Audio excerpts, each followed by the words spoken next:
And another contender is trying their luck on the lucky wheel.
Hey there.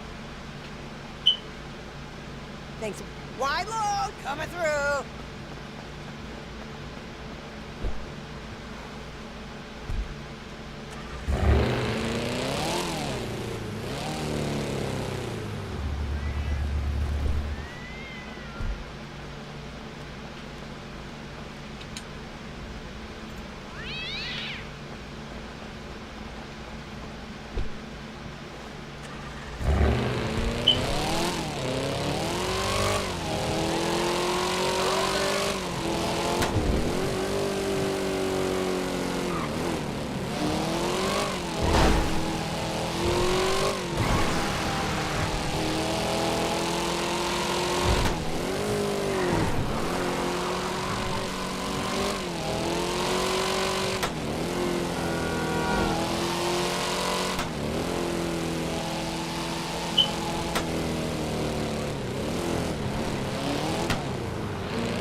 To just accept your low-ass status. Bessie! Hey! Fuck you! You're just one of Come those on! fringe people, aren't you? Shit! So don't have to take shit. Hey, Lane Bill! What? What the? I guess Hi. you won't really be making much impact on the Hey! world. Christ! Asswipe!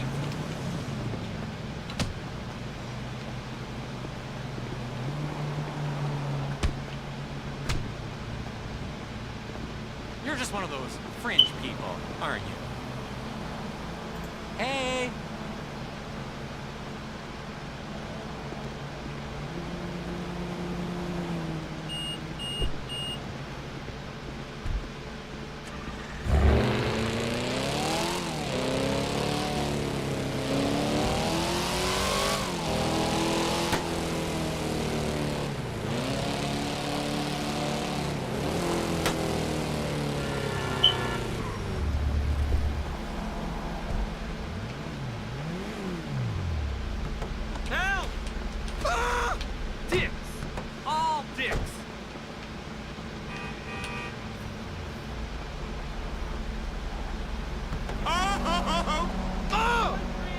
Whatever, dude. Whoa! That shook me up.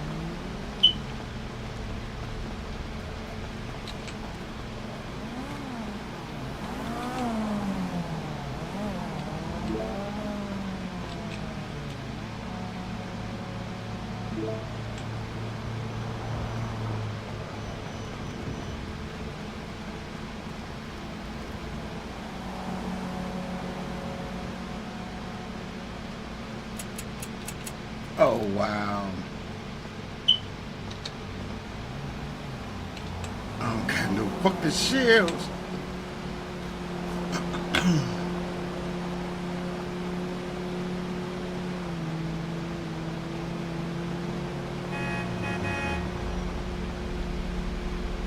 Oh my god! Ah! Who cares? Hey. Thanks. Wow. Ah! Seriously, don't fucking touch me. I'll fuck you up, no problem. Hey. Thanks.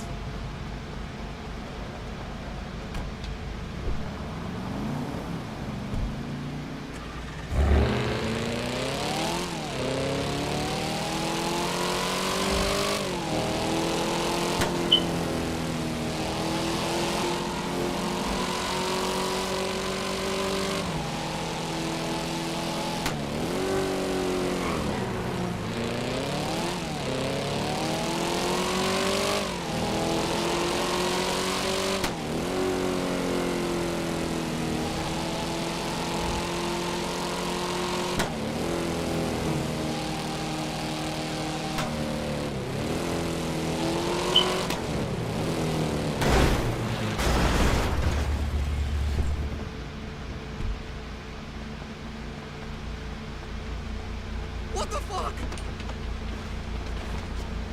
Who cares? Hey.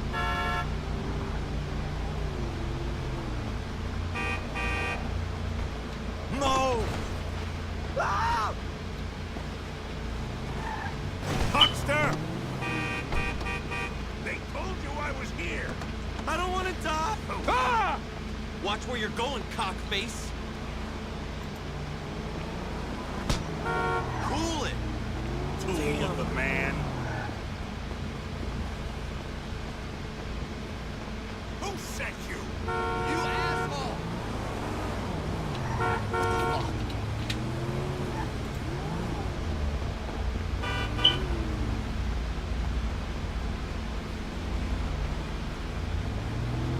Oh my god! Whenever you're ready.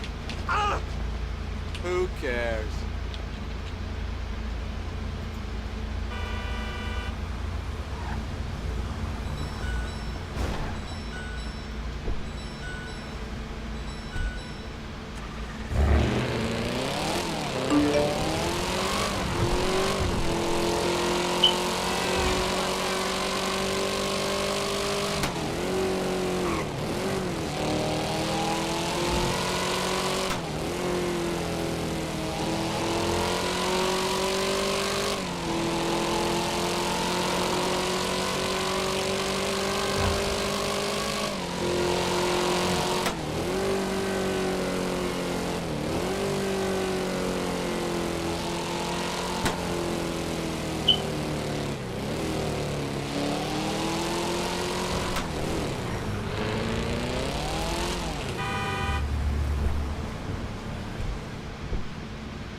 Oh, Shanola.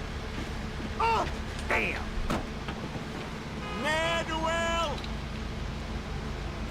Hello there.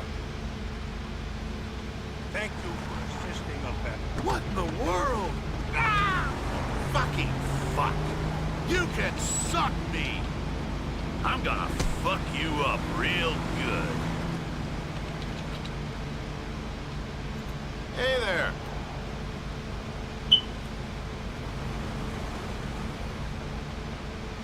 Cocksucker.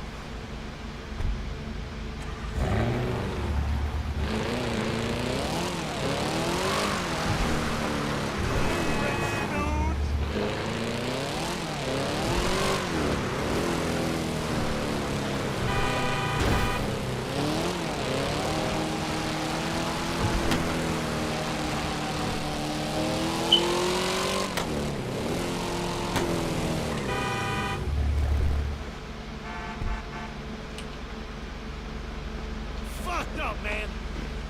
Bullshit.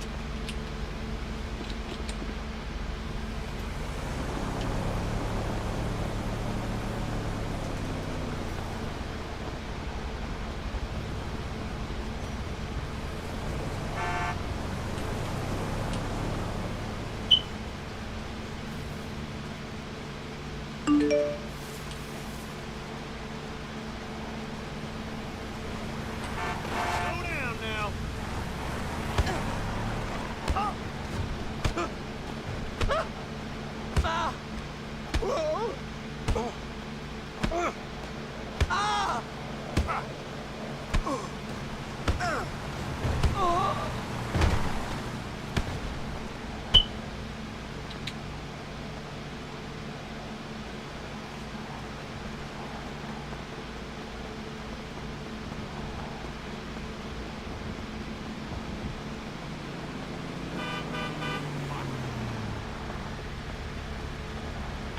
Holy mother of God! Hey, watch where you're going, man.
This ain't fucking happening. Oh, damn, damn, damn, damn. You're a big fucking germ.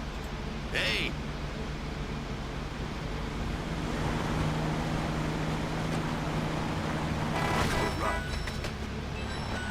You'll never take me alive.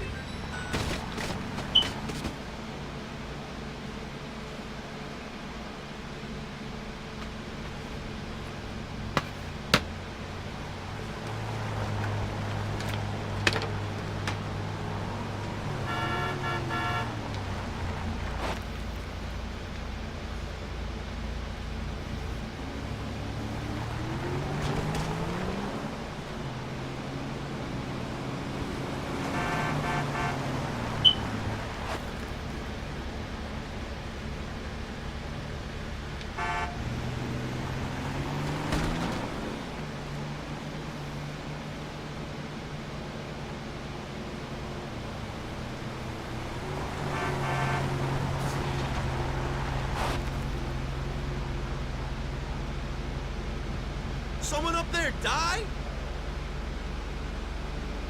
Eat shit!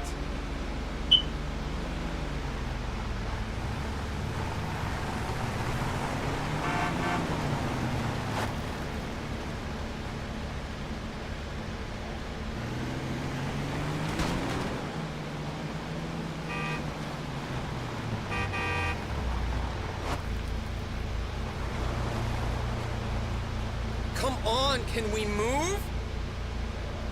Oh, damn! You suck!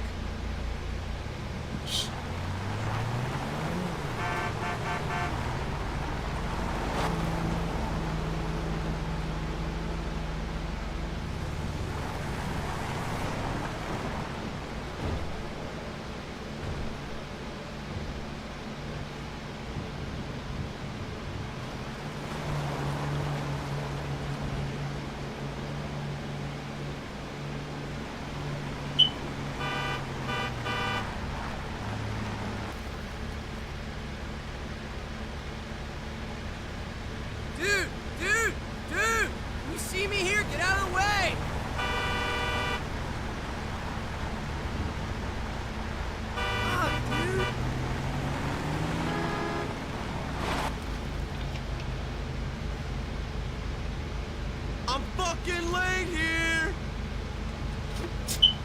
Dickhole. Immigrant cocksucker!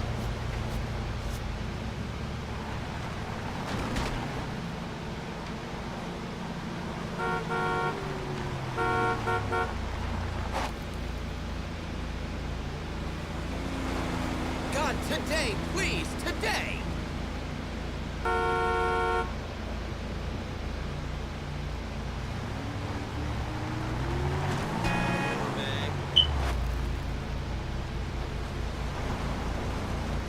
Hey, turd burgers, let's go! Go back to your whole shit, dick!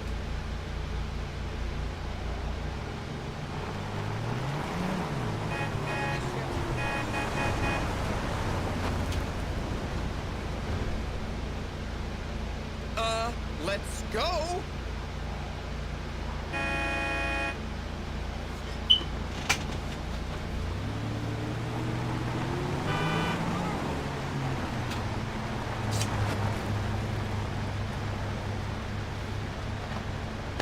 Come on, what's the hold up here?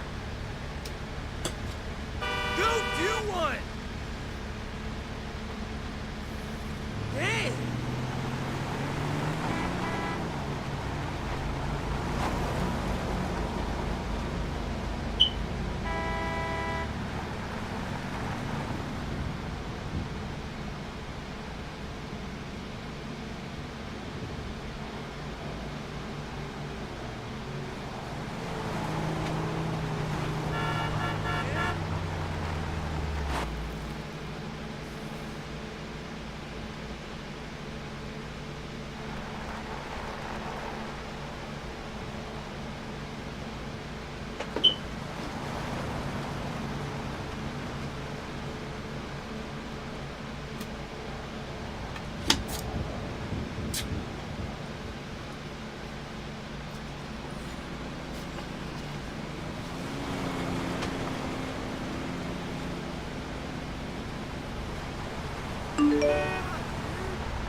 So sorry. Stop that right now, or I will report you.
3 seconds left, third down, on his own end zone. Who throws the ball up? Pitch belt play calling. You're an NFL quarterback. You have to know risk reward in that spot. And there's just all of these little things. And I know it's getting frustrating because it looked like when he was tackling his left leg with the hurt, he has that damn, this guy is hurt again. And then you just say, no, straight up, I'm retired. This is just not going to go over well when you're not playing. I'm not going to beat up on my son for it because that'd be the other corner.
To the haters, instigators, and defamers, that's all we gonna say. That's all we ain't got no more words. Don't get put in the book of Negro. So my struggle streets keep on struggling to bring me down. Oh, yeah. Struggle streets keep on struggling to bring me down. Oh, yes. With your 5,000 views, your 20,000 views. That a challenge. I accept that challenge.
That's all we gonna say. That's all we ain't got no more words. Don't get put in the book of Negro. So my struggle streets keep on struggling to bring me down. Oh, yeah. Struggle streets keep on struggling to bring me down. Oh, yes. With your 5,000 views, your 20,000 views. challenge. I accept that challenge.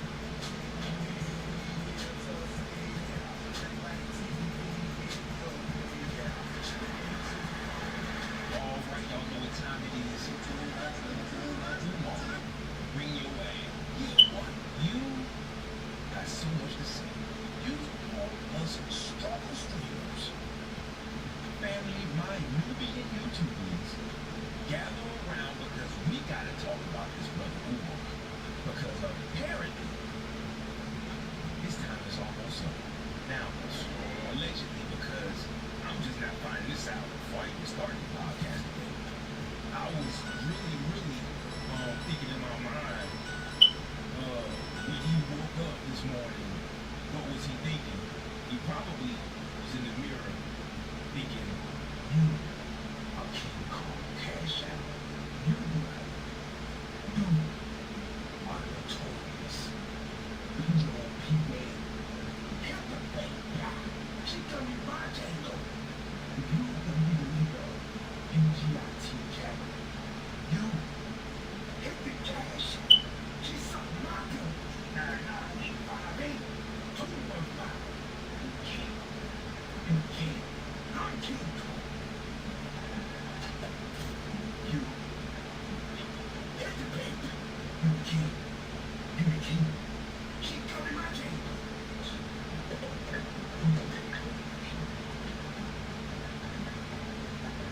You next leader of the black. Green brother, please. I'll be out in a minute. Just give me 1 minute. What I changed and who's in the store with?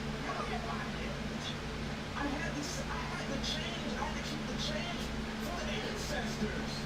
Shit, you had $3 for a little gin. That gin is for the ancestors. That's Umar's name. Apparently, Umar's dream school is about to get repulled before the first spelling bee. Before you can spell Akantunde, Delaware came through like, give me this motherfucker thing here, boy, because we ain't getting no money. They said that they need some donations too, Umar. You can't keep all the money to yourself. How you lose a school before you even start? That's not foreclosure. What is that? Pre-closure? Foreclosure? See, this man bought 2 abandoned buildings in 2019, but somehow the bills have been stagnant since about 2016. See, brother didn't just buy the property. I think Lenana was talking about, I watched Lenana talk about this.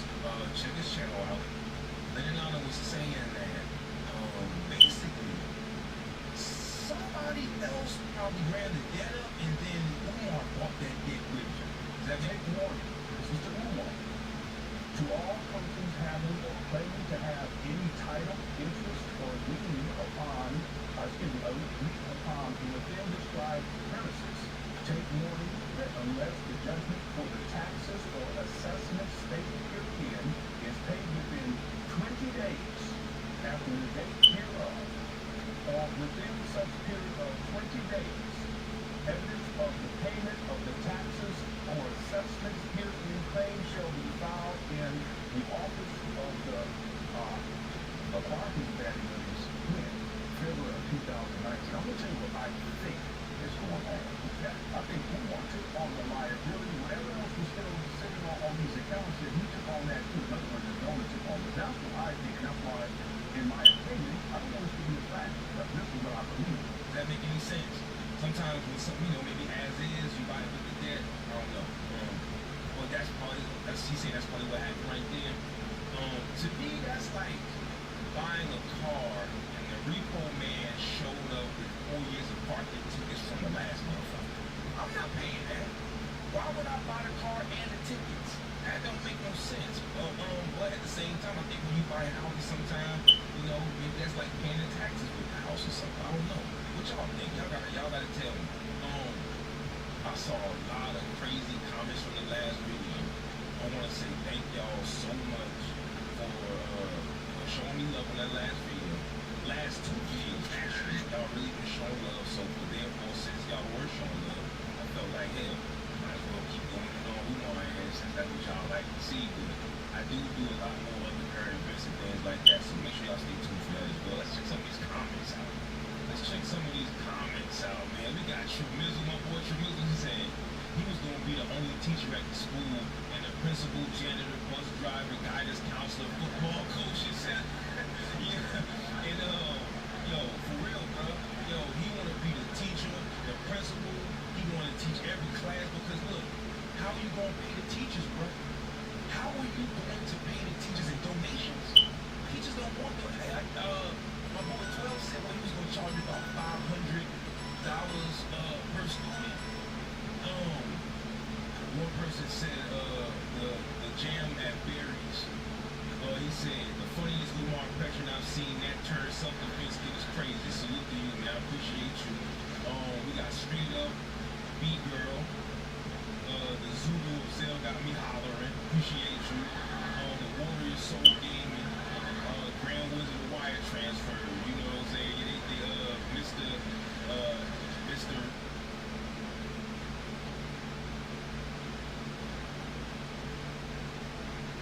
Just come along and pin the scheme down and make plays like everybody else back there. And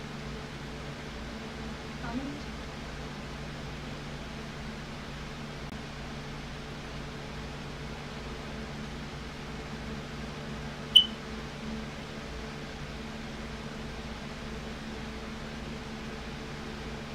What's going through a criminal's mind the moment they decide to stab someone? Who's hurt? Who's hurt? Where's the guy that's supposed to? Where's the guy? Oh my God. Is it girl?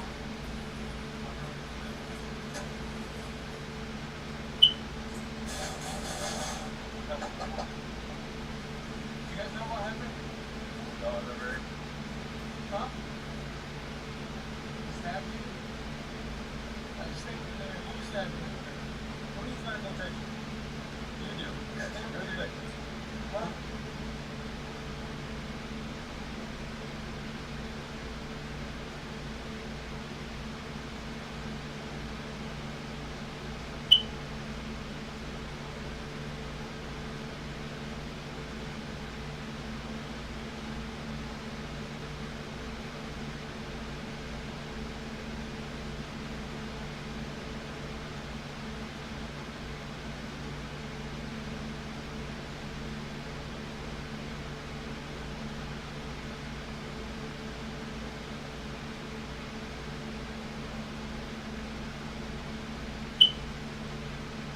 Come on with your favorite fourth up here. Don't forget.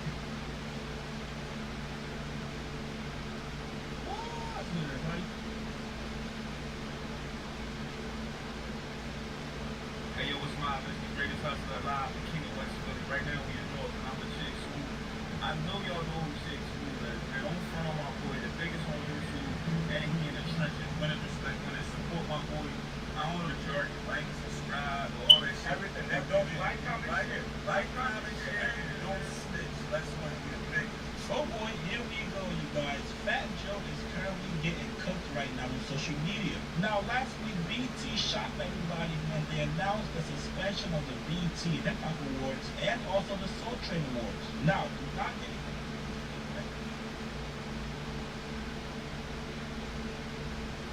On today's episode of 1090 Jake Exposed, we're going to take a look into Jake's background.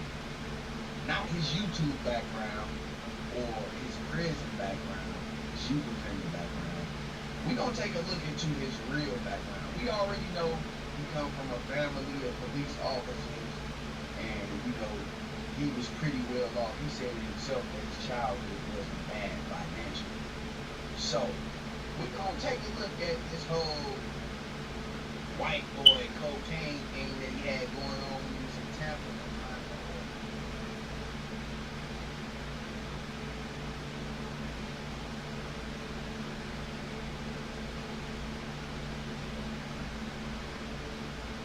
Alright, let's talk about Travis Hunter. Yes, we finally got some Travis Hunter, both like offense and defense, so we'll talk about it. I think one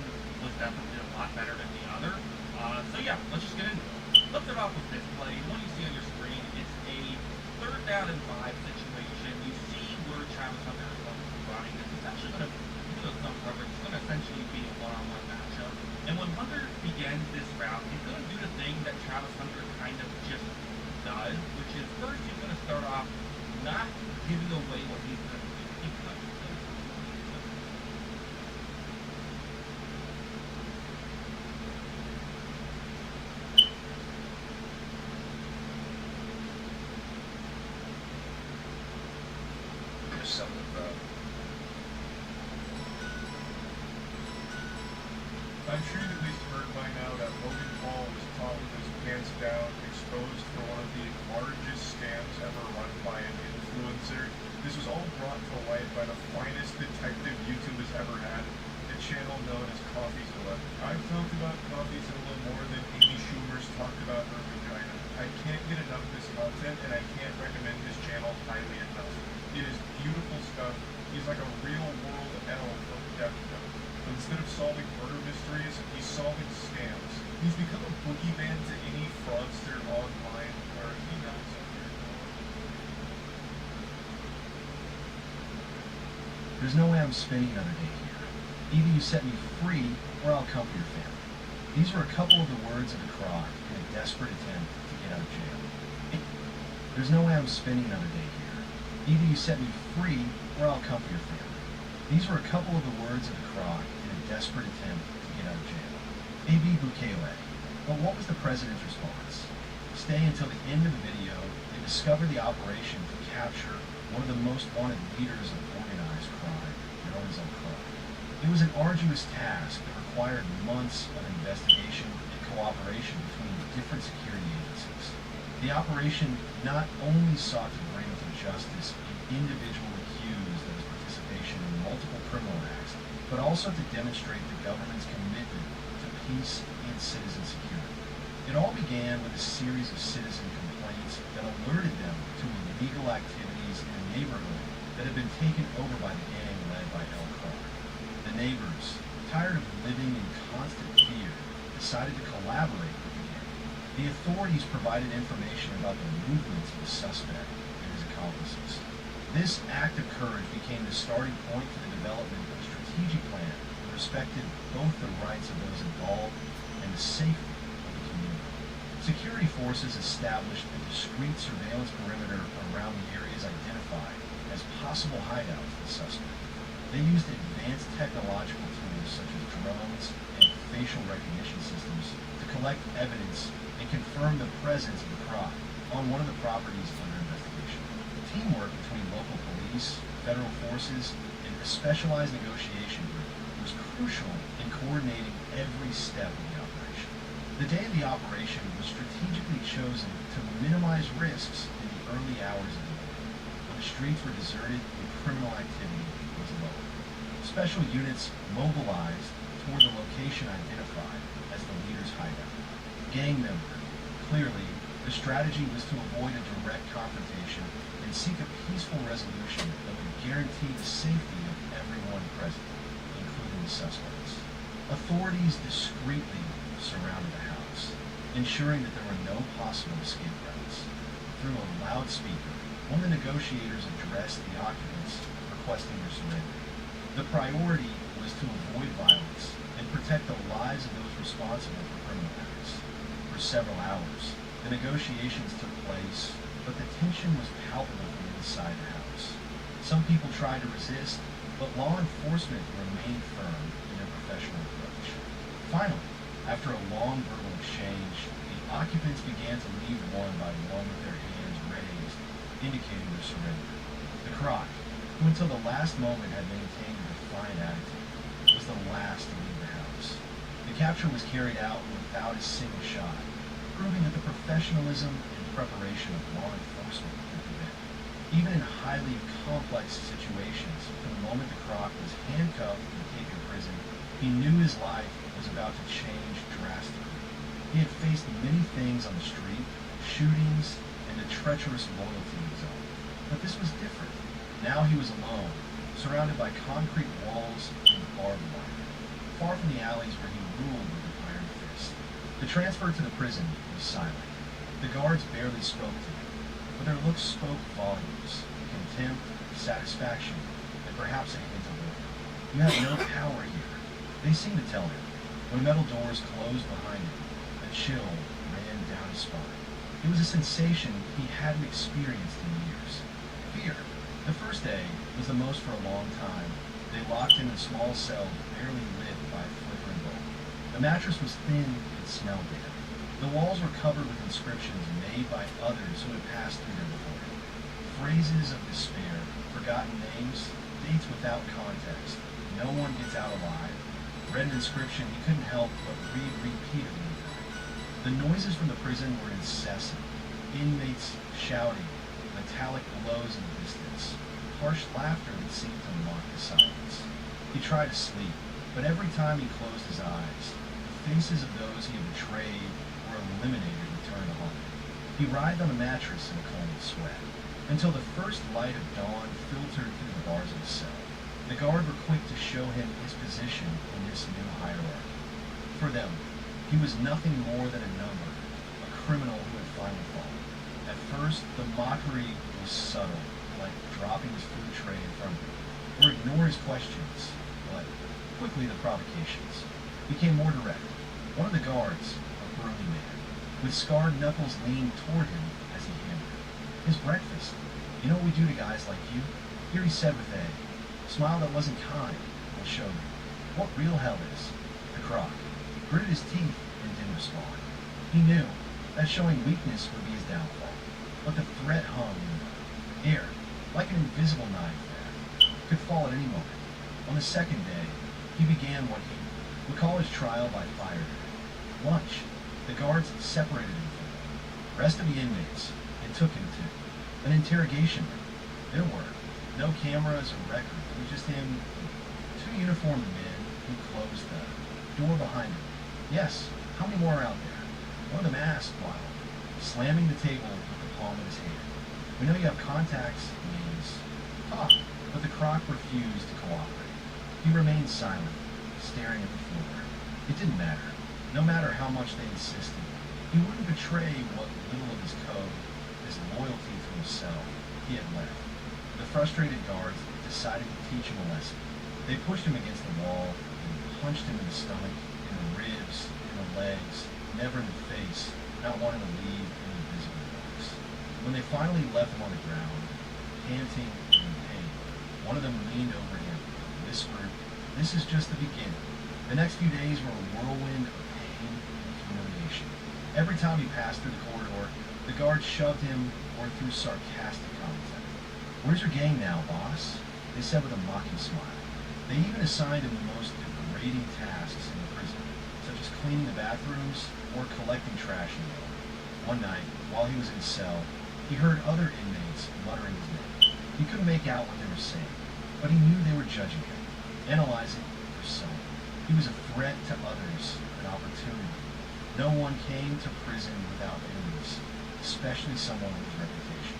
What hurt him most wasn't the hunger or the beatings, but the feeling that he was losing his life. Outside, he had been someone.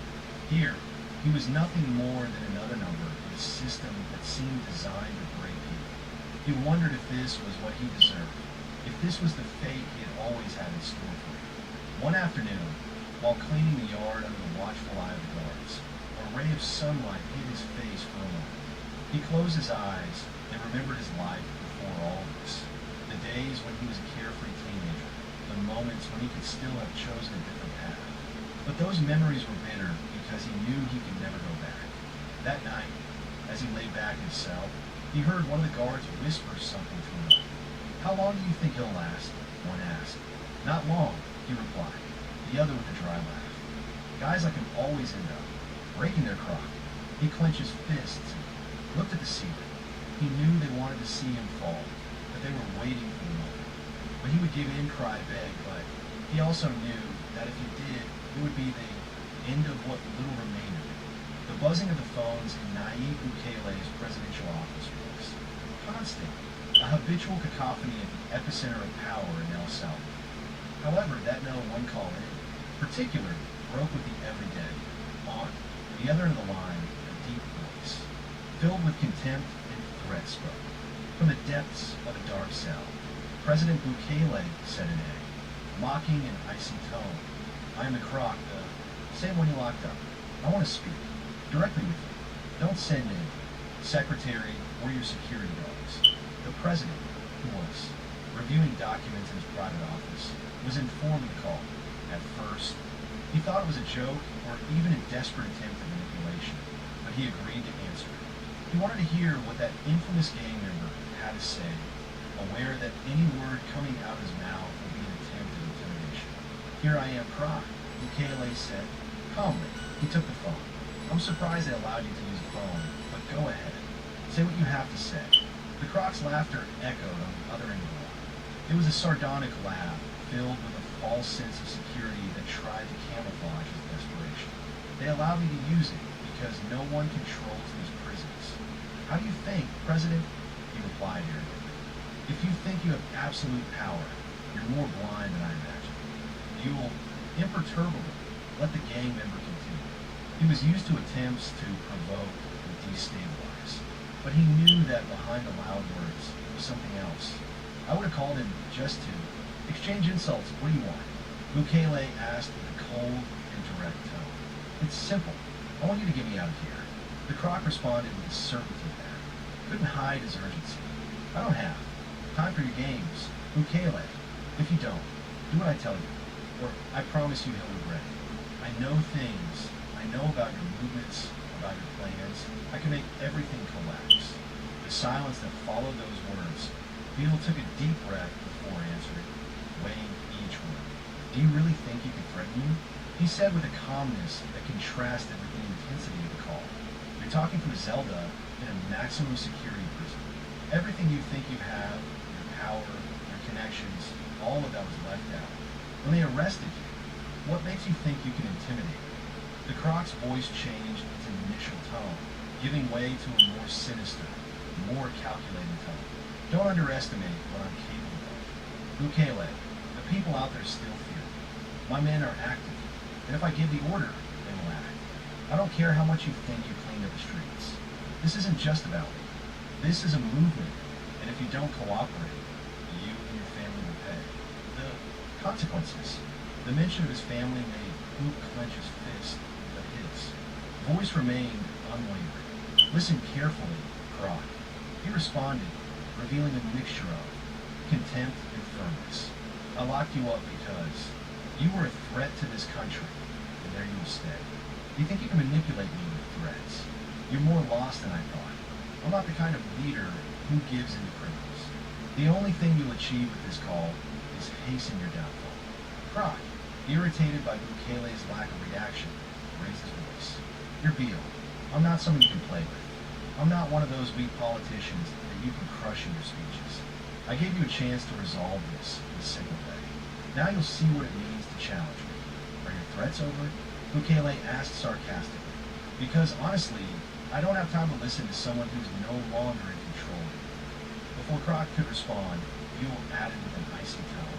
And if your men try anything, if they even think of moving a finger, I promise you there won't be a corner in this country where you and your gang can hide. You and your gang have destroyed enough lives. Now it's our turn to finish you off. With one swift move, the ship cut the call, leaving a furious Croc pounding on the other end of the line against the walls of the cell.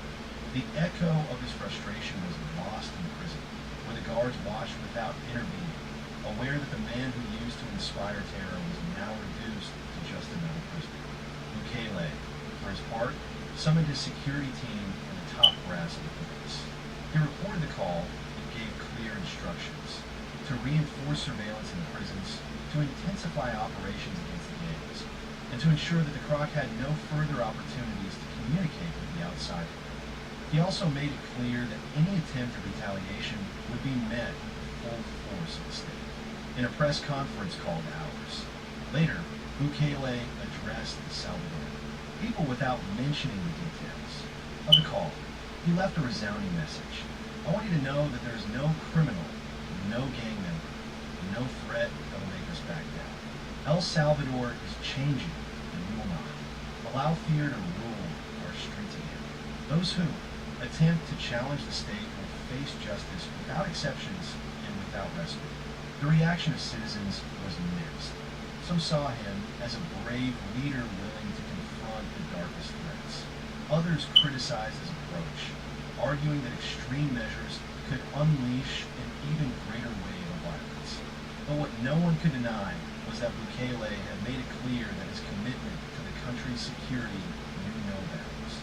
In the following days, operations against gangs intensified. Several cells were dismantled, and more than 100 members were killed. Meanwhile, the Croc remained locked away, facing increasing isolation. The call he had made in his desperate attempt to regain control became a reminder that the gang's days as untouchable forces in El Salvador were numbered. In the bustle of the presidential palace in San Salvador, the flashing lights of cameras and the murmur of reporters created a tense and expectant atmosphere. Local and international media had gathered to cover an urgent press conference called by President Nayib Bukele. The news of the capture of an infamous gang member known as El Croc had resonated throughout the region, and many expected firm statements from the president. However, what happened that morning exceeded all expectations. Bukele entered the room with his characteristic confidence. He dressed soberly, wearing a tight-fitting cap and a dark jacket. Contrastingly, the glare of the flashes, he greeted, briefly, making it clear that he was not there to entertain or dilute the message he was about to deliver. In front of him, on the lectern, was an object that caught everyone's attention, a letter, folded, carefully and supported with a clipboard. The rumors that the president had something forceful to say grew even more. Good morning, he began in a firm but calm voice, looking at those present with a mixture of defiance and determination. As everyone knows, my government has declared war on gangs and organized crime. It is not a symbolic war. It is not a play on words. It is a real fight that involves difficult decisions and decisive actions. We have captured thousands of criminals who for years sowed fear and chaos in our country. But I'm not here to talk about statistics. I am here to talk about something that essentially represents the nature of the enemy we face. He paused, taking the letter in his hands. The silence in the room was absolute. Each journalist expected what Bukele was about to reveal. This letter continued, holding it up for all to see. It was written by one of the most notorious criminals. Infamous that. We recently captured Croc.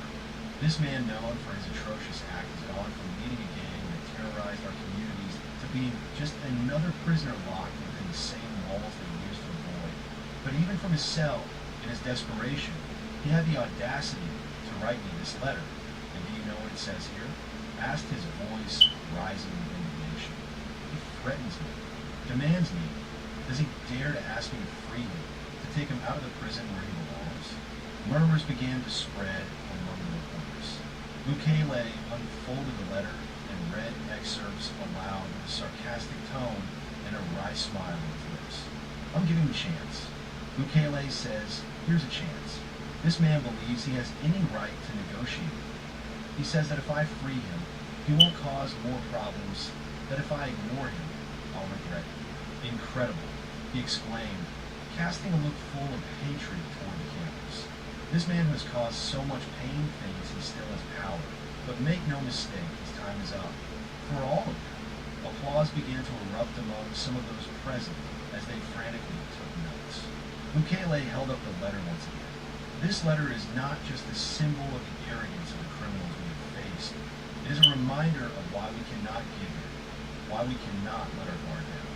Some think they can threaten, manipulate, and negotiate.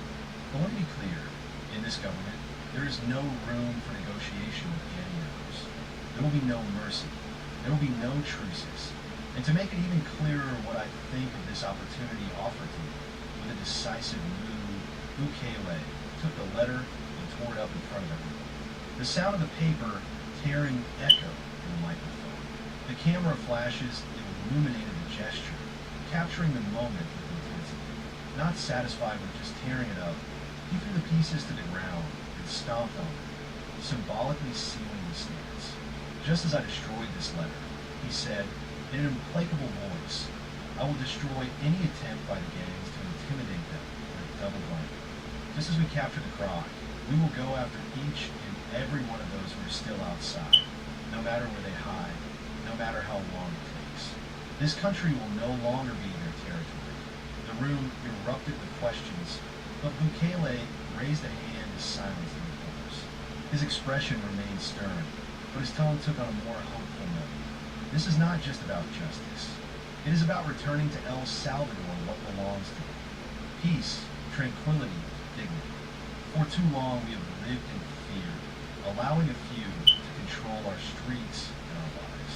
But those days are over. This government will not rest until every citizen can walk freely through their country. Fear of being extorted, attacked, or killed. The conference concluded with Bukele reaffirming his commitment to continue the security policies that had led to the capture of thousands of gang members. As he left the hall, reporters discussed among themselves, aware that this gesture, the destruction of the letter in front of the campus, was more than a simple act or a declaration of war, a sign that Bukele was not willing to back down even in Haitians' fight against crime. In the days that followed, the video of the conference went viral. Images of Bukele tearing up the letters circulated on social media and newscasts, generating a wave of opinions. Some hailed him as a determined and courageous leader, while others questioned whether his stance was too inflexible. But what no one could deny was the impact the message had had. It had reached not only the citizens of El Salvador, but also the people themselves. Gang members who were still operating in the shadows of there. Zelda the Croc received the news of what had happened. One of the guards, with a mocking smile, told her how Luke had torn up his letter in front of the entire country for the Croc. That was like a direct blow to the stomach. He had bet everything on that message, on that threat, and now he realized that he hadn't achieved anything. His pride, his confidence, everything was crumbling. For the first time, he felt the real weight of his defeat. And so we come to the end of this video. If you liked it, I invite you to give us a like so we can continue making more videos like this. Also, don't forget to subscribe and activate the bell so you don't miss any of our new videos. I wish you a great day. Until next time.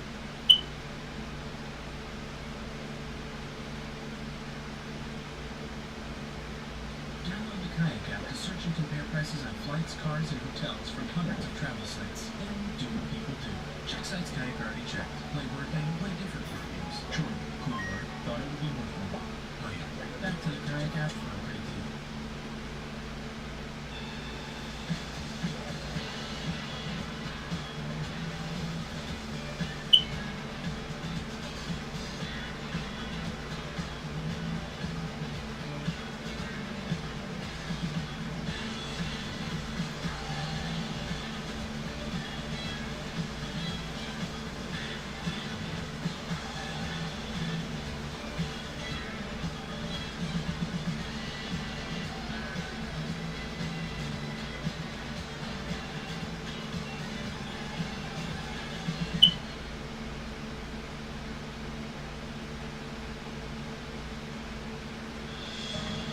The judge in New York presiding over the New York Attorney General's civil fraud lawsuit against Donald Trump laughed Trump's lawyers out of court during a hearing on Friday and threatened them with sanctions this hearing related to dueling summary judgment motions. And folks, I'm not exaggerating. The judge actually laughed him out of court and said, I thought what you filed, Trump's lawyers, was a joke, was a prank. The real question right now, though, is will trial start on October 2nd, or will Donald Trump's mischief in the New York Appellate Department cause a delay? Still scheduled, folks, for October 2nd. And I think that the trial judge may even be ready to grant summary judgment for New York Attorney General Letitia James on some of her claims. As the judge said to Trump's lawyers, you can't just lie on business records. You realize that, right? Next up, Jack Smith gets key smoking gun evidence in the prosecution against Donald Trump in the Southern District of Florida case for Trump's willful retention of national defense information and obstruction of justice, as Donald Trump's former assistant, Molly Michael, dropped a bombshell. Ready for it? Donald Trump would use classified documents as a notepad. He used it as a notepad to send her notes.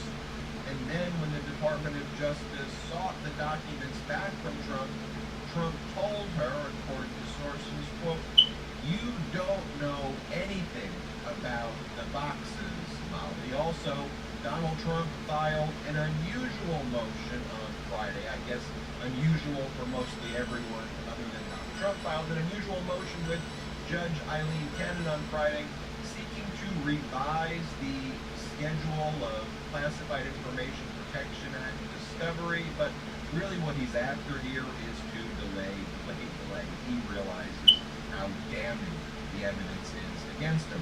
Then we go to Georgia, where things are even more damning and heating up in both state and federal court in the RICO case filed by Fulton County District Attorney Bonnie Willis. So here are the questions we're going to answer. One, why did Donald Trump join in motions of co-defendants that are actually incriminating him? What? And how did Donald Trump's co-defendant just get so humiliated in federal court? Perhaps the most humiliating federal court hearing I think I've ever seen a litigant be involved in, or at least one who purports to be a lawyer. We'll discuss. Also, a new billion-dollar shareholder lawsuit, or shall I say lawsuits, against Fox have been unsealed, and they pose an existential threat to the Murdoch empire, and this, as the billion-dollar Smartmatic defamation lawsuit, is chugging along. Accountability season is also chugging along. Accountability season is here on Ben Marcellus. This is legal AF. A lot to discuss, but never a dull moment, Michael Bullard. And we're chugging along. That's all I can say. A little train that could. I think I can. I think, that's what, when I grew up, that was my favorite book, A Little Train That Could. And when I took gymnastics when I was 4 years old, Popak, and I was on the balance beam, and I would get nervous. And you know what they told me to say? I think I can, I think I can, I think I can, I can. Did you? Unfortunately for Donald Trump, the little engine that could are two giant locomotives loaded with evidence and witnesses and cooperating witnesses for the prosecution, barrowing down on him in 2 or 3 separate prosecutions. I wouldn't want to be Donald Trump as he sees Bonnie Willis or Jack Smith, little engineer's hat, tooting away on the train that said that he is now tied to the tracks on, awaiting their arrival. It was a lot of fun having you on Wednesday. We normally have Karen on Wednesday. She was, as we like to say, away on assignment. And I think people got a kick of you and I doing Wednesdays together, at least, once in a while. And then we were a little more interactive on that one than usual. Sometimes it just is like, you do your thing and I do my thing, and then we do our thing together.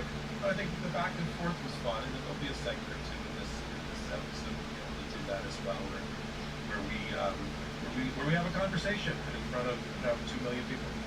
We could be like 2 conductors talking about the next train stop. What if we just kept on using train analogies? Because Donald Trump is certainly combusting in court as we look across the various cases. So when I said in the intro that Donald Trump got laughed out of the court in the New York Attorney General's civil fraud case, I'm not joking.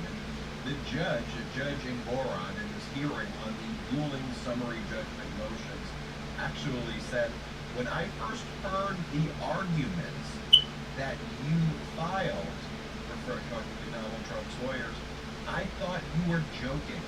I thought this was all one big joke, Judge Arthur Engoron stated, who also added that he had repeatedly ruled on the very same issues that were brought up by Donald Trump's lawyers in their summary judgment motion. So Trump filed a summary judgment motion asking for the entire case to be dismissed, regurgitating these rejected arguments, saying that New York Attorney General does not have standing to enforce the New York Attorney General law. Also basically saying there's nobody who's injured here at all. The banks weren't injured, which the judge had repeatedly reminded Trump's lawyers. The injury is to the fair market. The injury is to the people of New York. So Trump regurgitated those arguments, whereas New York Attorney General Letitia James put forward something called facts, something called evidence, something that showed, for example, well, Donald Trump, you claim that the apartment that you live in is 30,000 square feet. It's 10,000 square feet, for example. example. So if you just look at a calculation of the square footage and you have the multiple of what that value is per square foot, even if we accept your fraudulent valuation methodology by your experts, you're still lying because you're lying about the size of your properties. And she went through methodically each and every one of the properties and says Donald Trump is just lying about these. And here's his deposition. And Donald Trump's deposition goes, I treat my properties like I treat the Mona Lisa. It's just something that's beautiful, and I don't need appraisals. And in any event, the Saudis would buy my Mona Lisas for anything. Is what Donald Trump said. And Judge Engoron was not buying it. At moments during this hearing, he was apparently slamming his fists, on the table before him, and he was saying, look, you can't lie on business records and say nobody was injured. You were warned before about sanctions, and when you were warned, what you're supposed to do is not do the same thing over and over again. And I kid you not, this was Donald Trump's lawyer's argument, Pohawk, and then I'm going to toss it to you. Donald Trump's lawyer, Christopher Kise, who by all accounts, was a smart lawyer. He's got this kind of decent reputation, but he has to make arguments like this. Well, this is why billionaires are billionaires. These are his trophies. That's the argument that Trump's lawyer made. Pohawk. That wasn't chugging along. Trump's lawyer not chugging along. No, that train, the bridge is out in front of that train, and Goron, the judge is trying to tell them, wave them off, because they're heading over a cliff. I don't think we have to worry about an October 2nd trial date, even though there's going to be another hearing in the First Department Appellate Division, First Appellate Court above the court that Judge Goron is on, about whether the October 2nd trial date should be pushed or not. Because I think we're going to get a summary judgment in favor of the New York Attorney General finding civil fraud against Donald Trump and his organizations and executives without the need for a trial. And I think that's why he's never been that concerned about either, having more time to have this hearing that you and I are now going to describe on this segment, which was the hearing.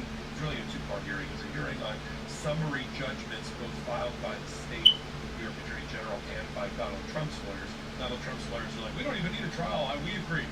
They all agreed on one thing. They had their own analogy. It was Alice in Wonderland. They both talked about through the looking glass, except it made more sense for the New York Attorney General and the lawyer that was arguing there, Andrew Hamer, than it did for Chris Kice's argument. And then the second part of that motion hearing Judge Engoron was on sanctions against Trump for his lawyers continued raising, as you said, that frivolous arguments that have already been rejected time and time again. And just because some of the earlier arguments were made by a long-departed Alina Habba doesn't mean that Chris Kise gets to keep raising them in papers over and over again, hoping he'll get a different result. I mean, this is how courts work. You take your best shot, you make your argument in paper, orally, at a hearing, at a trial, on paper. The judge rules. You may disagree, you can ask for reconsideration or re-argument on that issue, and once that is decided, finally, it lands on the table and in the record books. You're done. You don't bring up defenses long since dismissed by the judge or arguments long since rejected just because you got some time on the clock at another hearing, and that's why, and costing the New York Attorney General time and money and delay. And so that was the second part of the hearing. But we had a piss and vinegar Judge Engoron. This is the first time we've seen him. First of all, it's the first time we've seen him in a hearing in a long time. And it's the first time since he's been sued by Donald Trump and his team, suing him under what's called an Article 78 proceeding, but naming him specifically as official capacity as a judge to take a direct case to the appellate court, not on appeal, but for the appellate court to order Judge Engoron to do something which for Trump is stop the trial in October.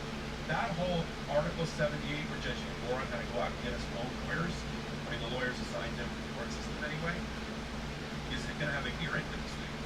Because as we said a couple of weeks ago on Legal AF, Trump did convince one of the justices of the this first level appellate court to stay the October 2nd trial date, nothing else in the case, until a full 5-person panel of the First Department could make a ruling. That hearing is going to be next week.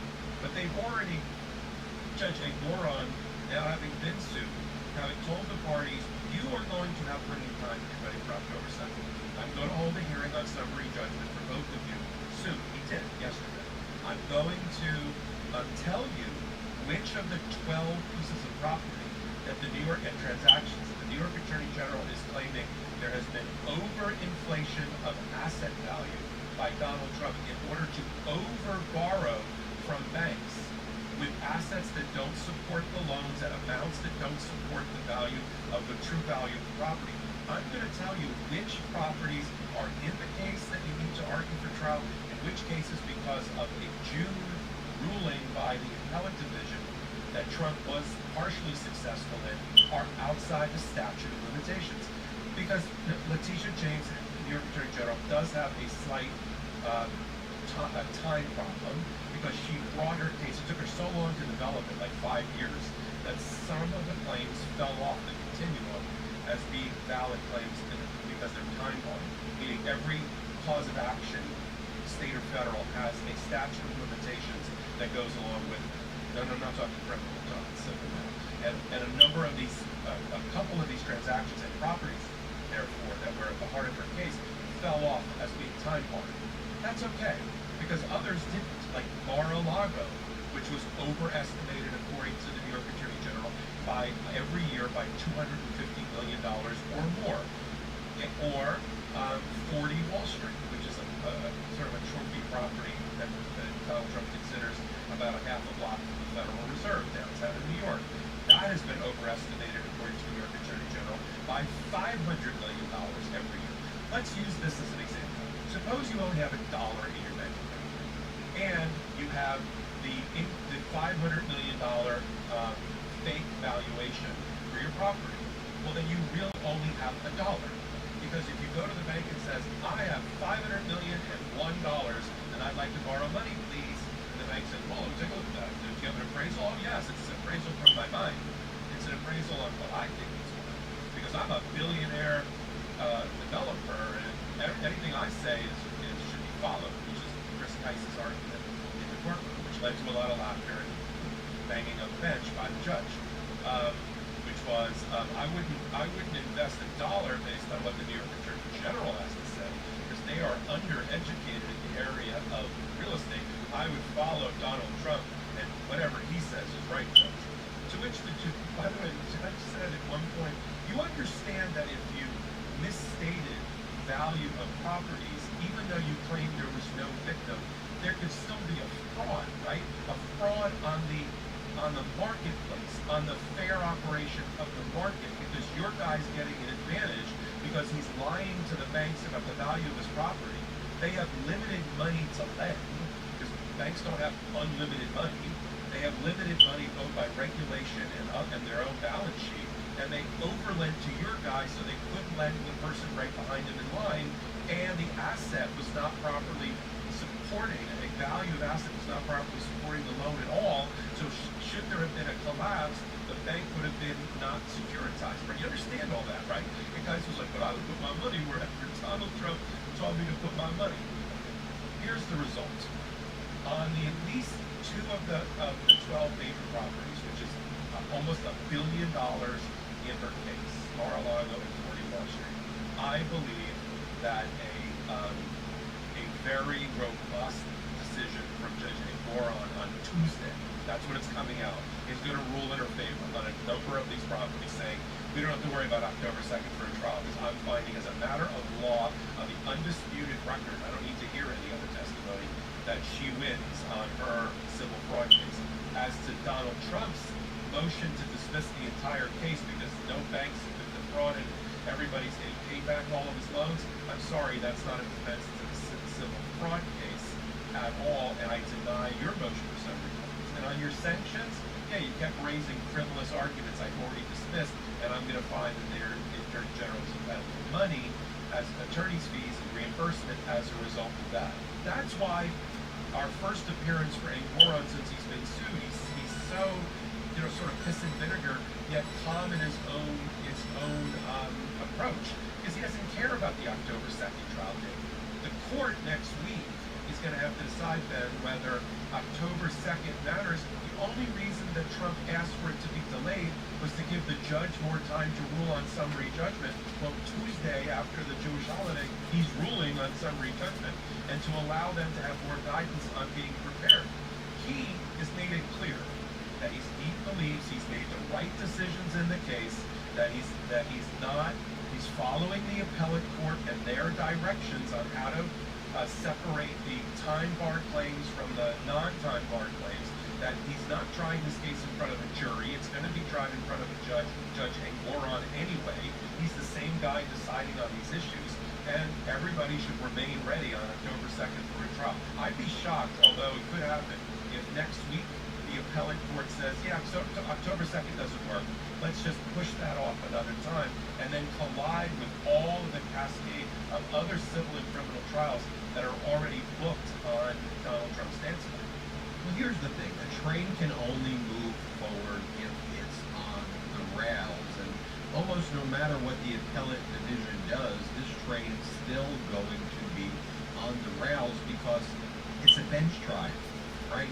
And the summary judgment from what we've heard at oral argument is going, I think, and I agree with you, Popak, is going to be dispositive on a lot of the claims being brought by the New York Attorney General's office to the tune of at least tens of millions of dollars and likely hundreds of millions of dollars in damages. So the liability trial phase, if you will, I think is going to be decided on Tuesday when we get this ruling. I would be surprised if Judge Moron didn't grant summary judgment to any of the things New York Attorney General brought, but we will see about that. But talking about what's going on in the appellate division, there was a filing by New York Attorney General Letitia James' office that says, look, what the one appellate judge did was nothing to do with the merits, just got a document and said, okay, it's an important case, so let's bring it before a 5-judge panel. But the New York Attorney General's office points out, like, even if summary judgment occurred, you would not be entitled to an Article 78 proceeding, even on a summary judgment. So to try to usurp the power of a judge, a trial court judge, even before ruling on a summary judgment, and by the way, the summary judgment's about to be ruled on, that's not only unprecedented, it's just totally made up. It's not even a thing that exists, is what the New York Attorney General's office argued to that next-tier appellate department. And so I'm not really worried that appellate department's going to do anything to truly move the train off the tracks here. And then I'll just make this one other kind of comment. Donald Trump's lawyers' arguments would be like if Bernie Madoff ran for president, basically used the office and the accoutrements of the office to then basically say, you know what, yeah, I may have defrauded everybody, but I'm able to cover it now because the Saudis are going to pay me because of the proximity to power. And don't worry, now banks will lend me money because of my personality. So even if I've screwed around for a decade, it's cool now because the people really weren't injured who I defrauded and stole their money. Wait, Noom has children with meds now? Noom, the psychology-based weight loss company? Yes, Noom combines medication and behavior change so you can lose the weight and keep it off. And it starts at just $149. Noom, the smart way to lose weight. I was dead and now I'm alive, not because of anything I've done, but because everything he's done. God is going to provide the way. You gotta work like you're going to make it happen and pray like God's going to make it happen. It brings the greatest people around, different speakers, different areas itself. Each individual will find something they need to find at any life circumstance. Maybe God brought you here to this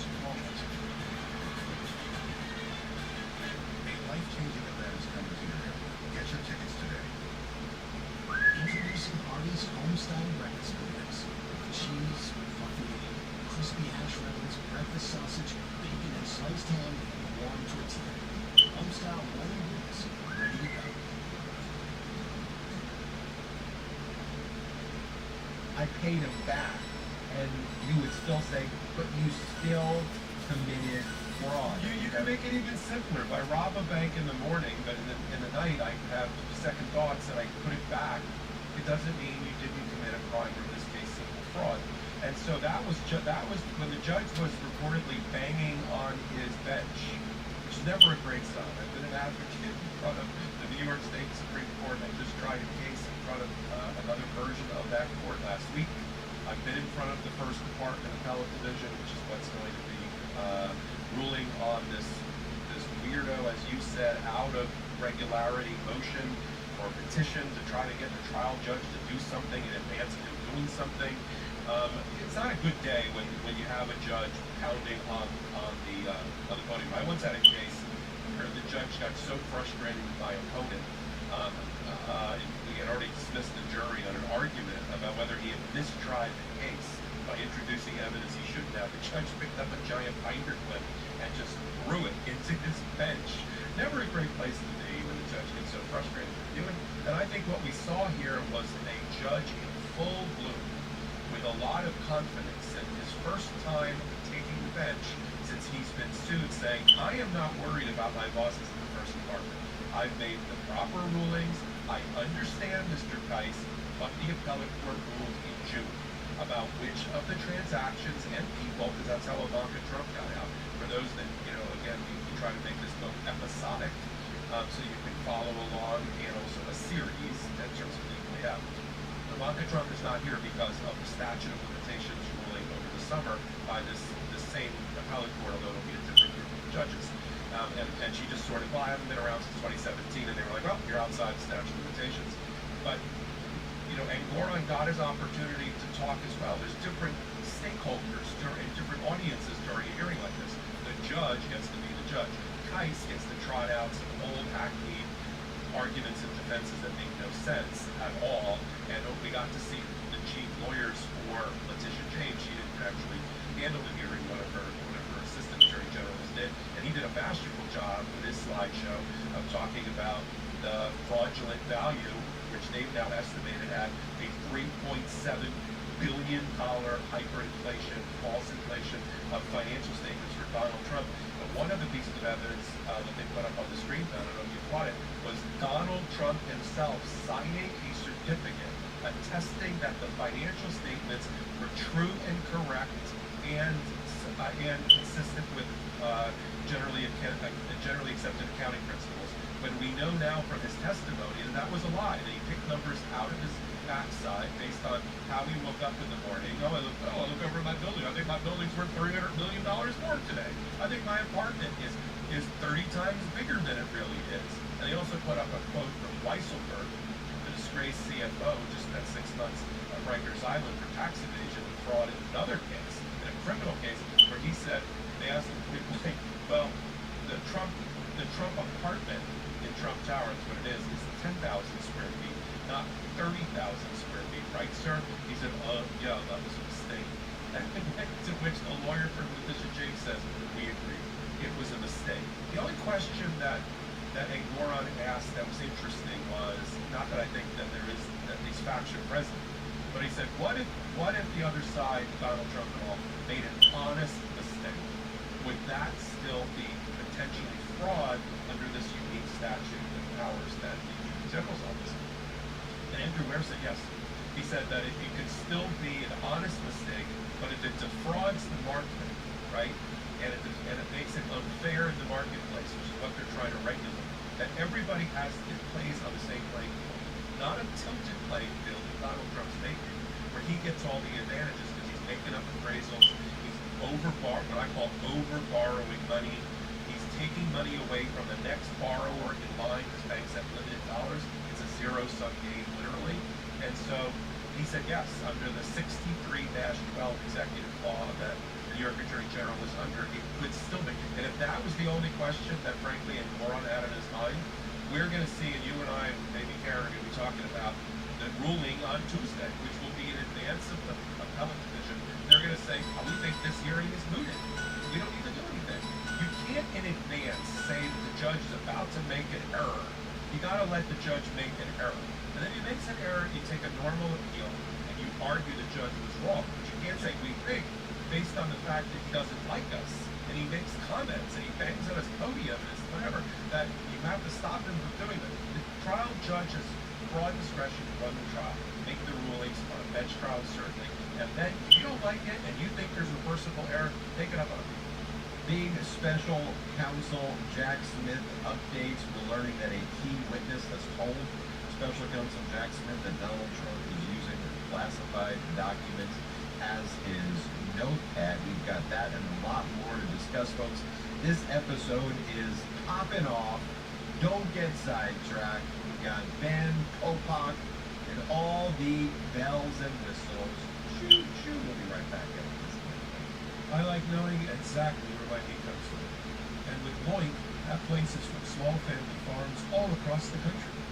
You can help save the family farm and get access to the highest quality meat on earth when you join the Moink movement today.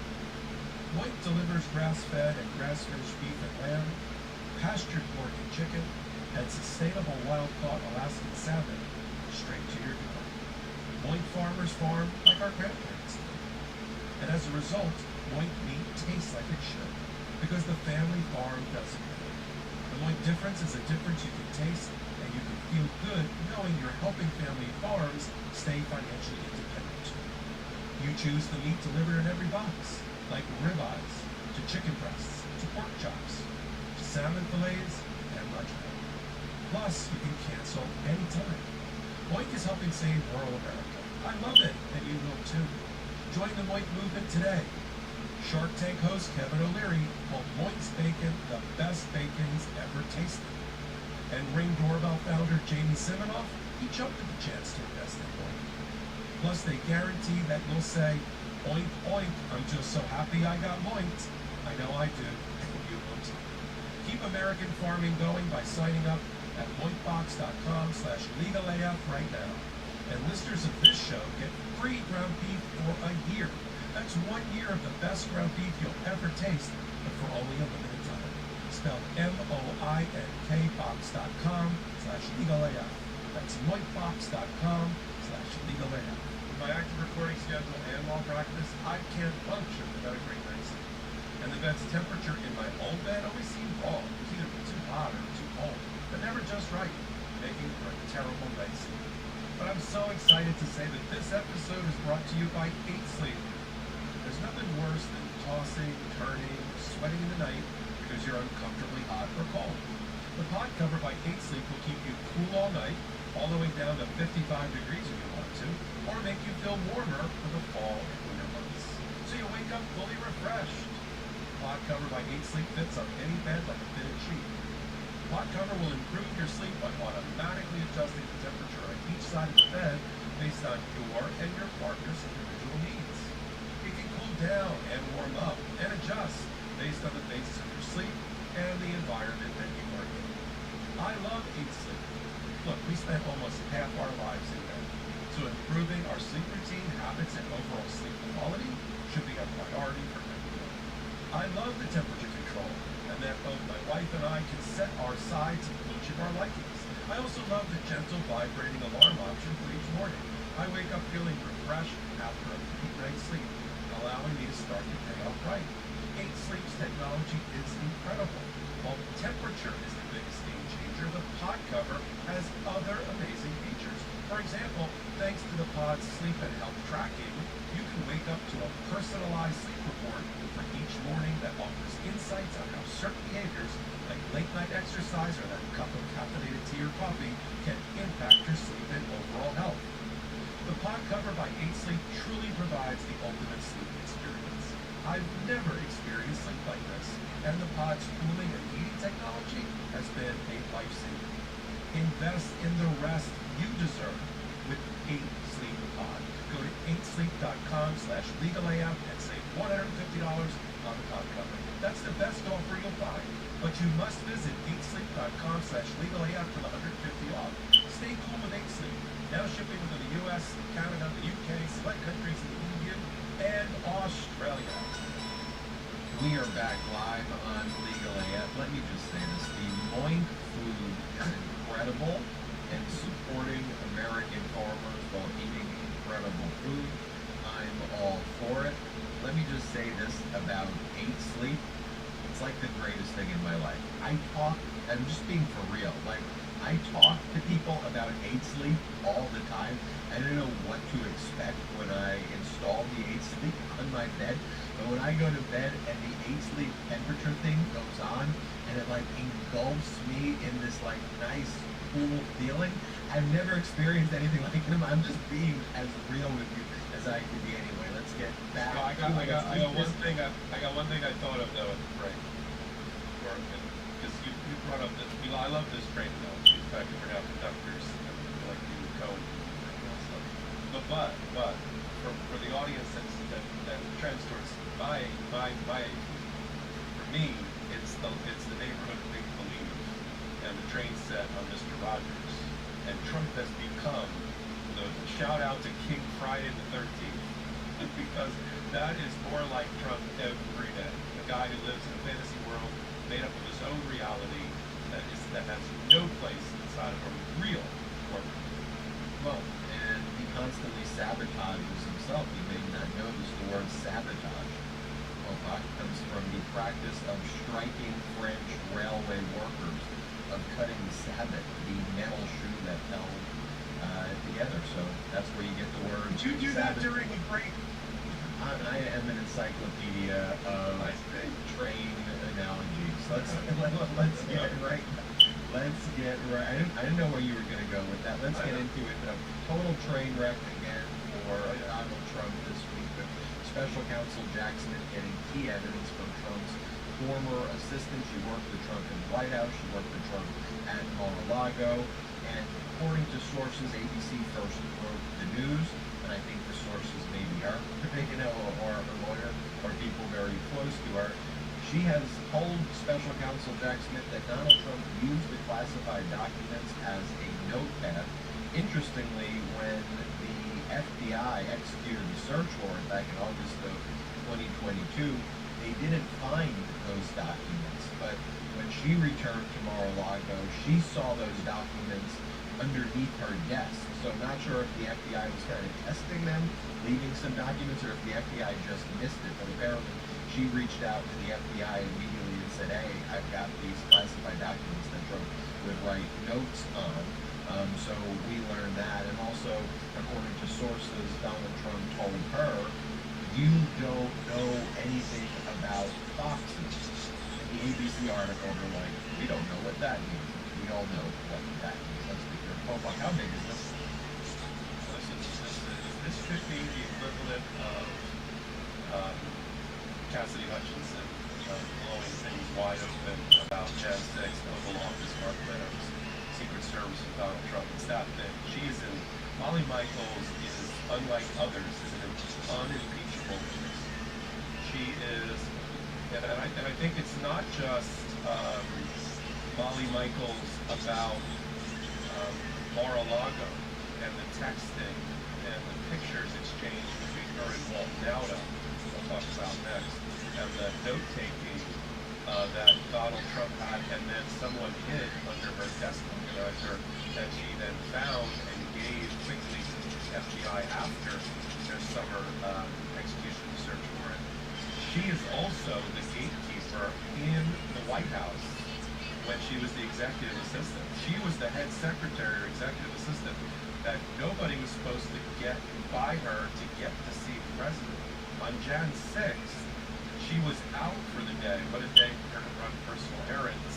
And it was, as some of the reporting has said, shambolic and just a shit show in the White House with Mark Meadows and others and people getting access and Rudy Giuliani and all of that. And one of the reasons they've speculated is that Molly Michaels, who's identified in the Mar-a-Lago complaint as Trump employee number 2, that we now know as Molly Michaels.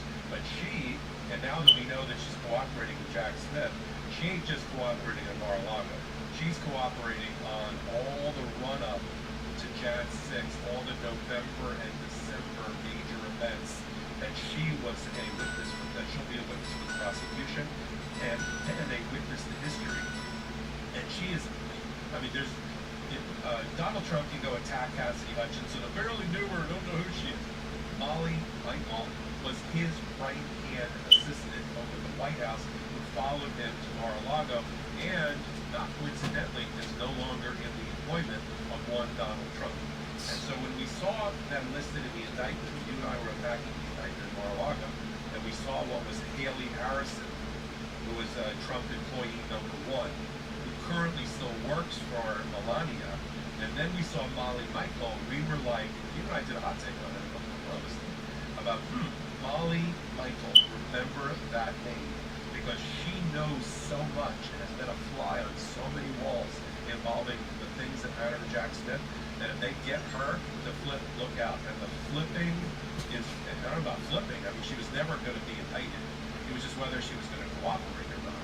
Now, before we even get to the note-taking that he did on the back of classified documents and then hid them under a note organizer, apparently the FBI turned over everything and didn't find this set of documents.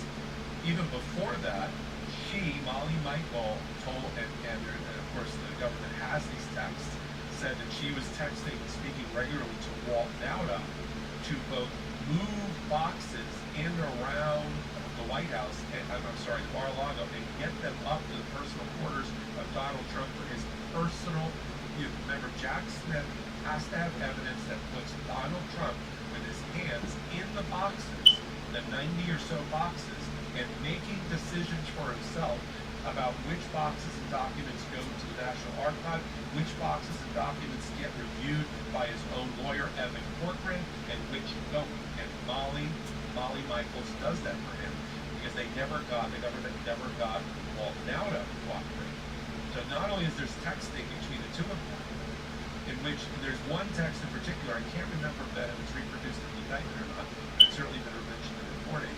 And there's a picture, a photograph that Walt Nauta took of a spilled out box of documents that needed a new lid. And you can see classified documents spilled out on the floor. And he sends it to Molly Michael about getting Donald new boxes. And that's terrible for him. Because remember, when the government had documents on the floor that they took photographs of to show what the execution search warrant looked like, he said, well, that can't be mine because I keep my documents very neat and organized. And so that's wrong. There's other photos of the boxes, things hanging out, and then people putting them back in and stacking them up in Mar-a-Lago. So you got Molly Michael, Mar-a-Lago, key witness that Donald Trump will not be able, in the Mar-a-Lago case, he's never testified. So you're going to get, the jury is going to see Molly Michael, not going to hear from Walt Nauta, no way does he testify. Not going to hear from Donald Trump, but just a bunch of other maintenance workers and Molly Michael and others, and then these emails and texts, and Lucille Tavares, the IT worker, who's going to get on the stand in front of a jury. And look, if Donald Trump thinks, oh, I'm going to get a hung jury, I don't know if you caught this, Ben, I'll turn it back to you. There was a recent conviction in Atlanta yesterday of a real estate developer for fraud. And they ran into a problem with one or two jurors, where one or two jurors refused to properly deliberate, substitute Trumpers in there. One of them said it's because she was defending white people's rights, and she claimed that another person was only going to convict white people.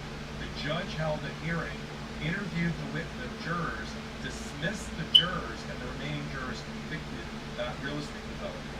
So if Donald Trump thinks, well, I'll only need one, if there's not an appropriate deliberation of evidence that's presented at the Mar-a-Lago trial, whatever that is, let's hope it's in May, there's ways around that. That's why you have alternate jurors.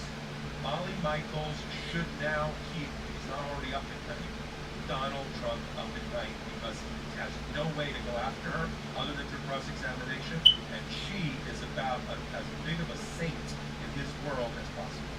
Donald Trump is hoping that Judge Eileen Cannon's gonna help him out. That's what Donald Trump is hoping for, and I know everybody loves when I break down CIPA, the Classified Information Procedures Act, but let me get into it because this is how I believe Donald Trump thinks that Judge Cannon could help him.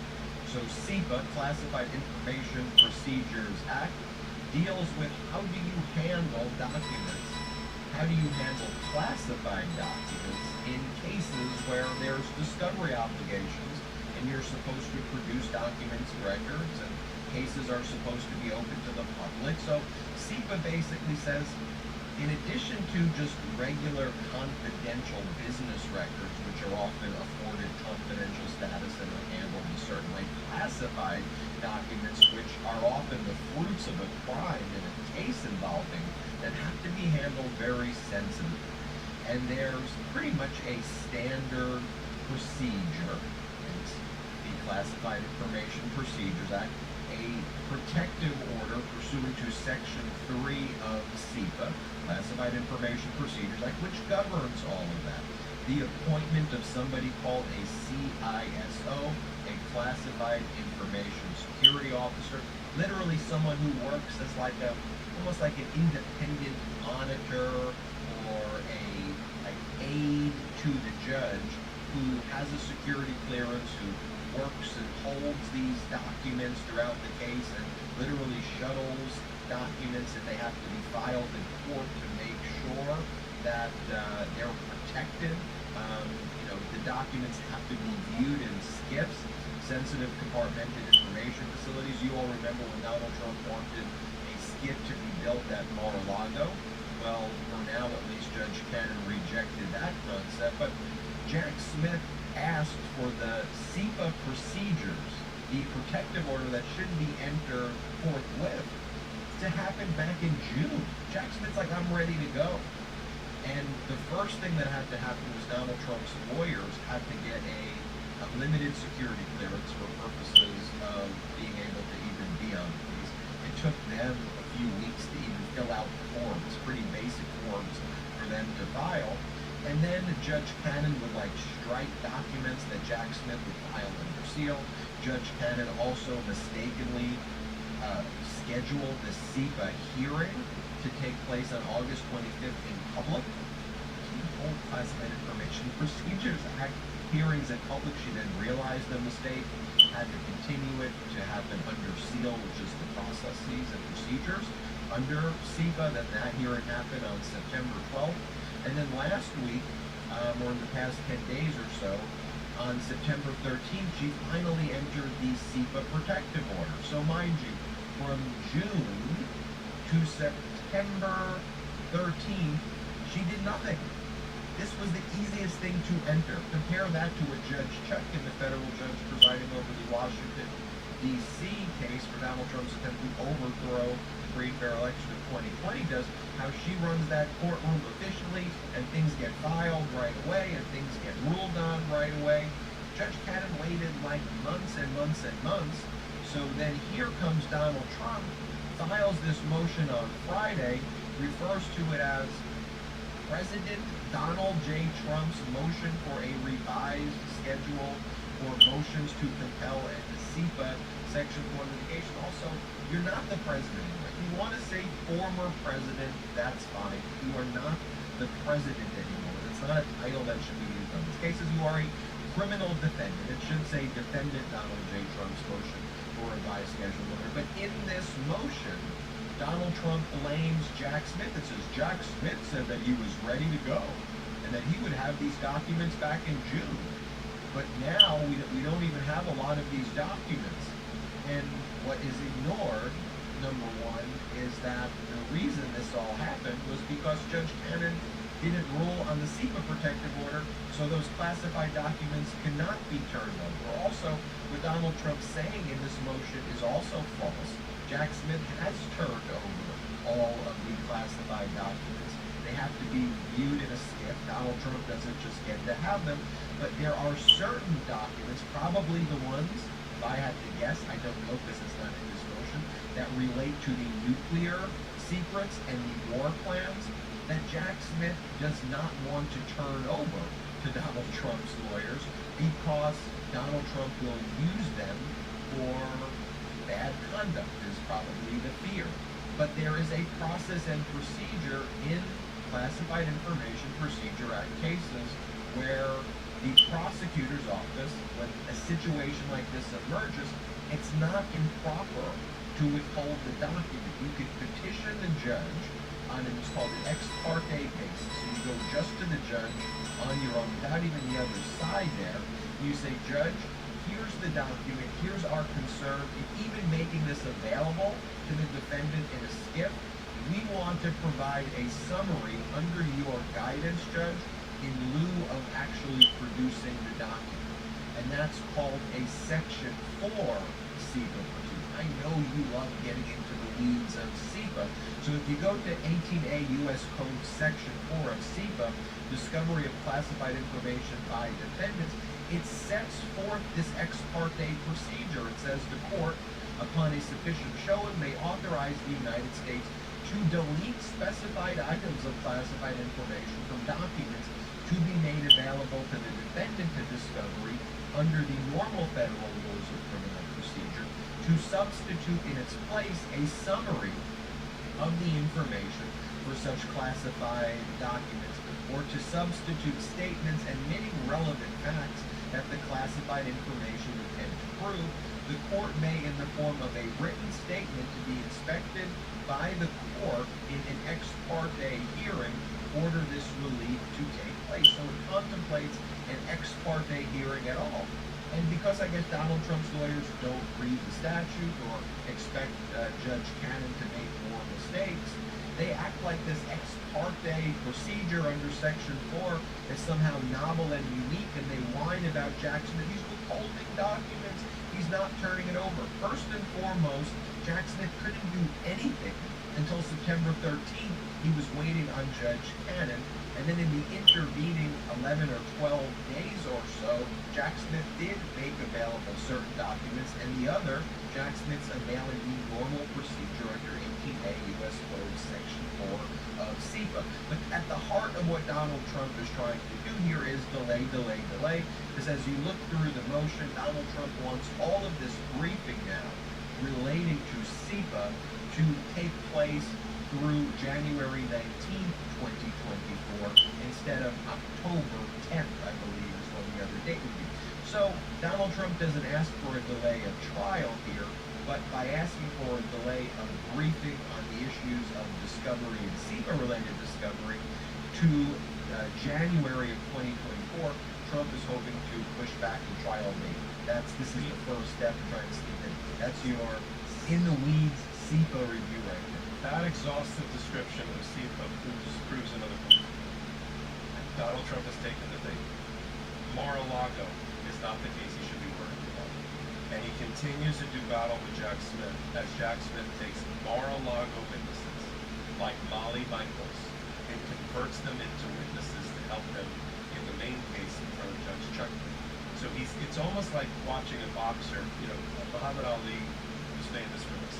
He would let the boxer against him tire himself out on the ropes for 7 or 8 rounds. This is one of the reasons that, unfortunately, Muhammad Ali also developed Alzheimer's, because he got punched from doing this. But when he was successful, he would just lay on the ropes and let the other guy punch himself out. And I see that as going on in Mar-a-Lago. Donald Trump shouldn't worry about extending briefing schedule for documents that are going to be produced, documents that he had illegal possession of. That's what we're talking about. It's not like he hasn't seen these. He's seen all these documents, and Molly Michaels' testimony is right. He's looked through the 90 boxes in order to figure out which of the 12 he was going to deliver back to the National Archive, which of the subset of that he was going to let Evan Corcoran look at, and which of the 38 he was going to allow Evan Corcoran to stick in an envelope, give it to the government like, see, we're done.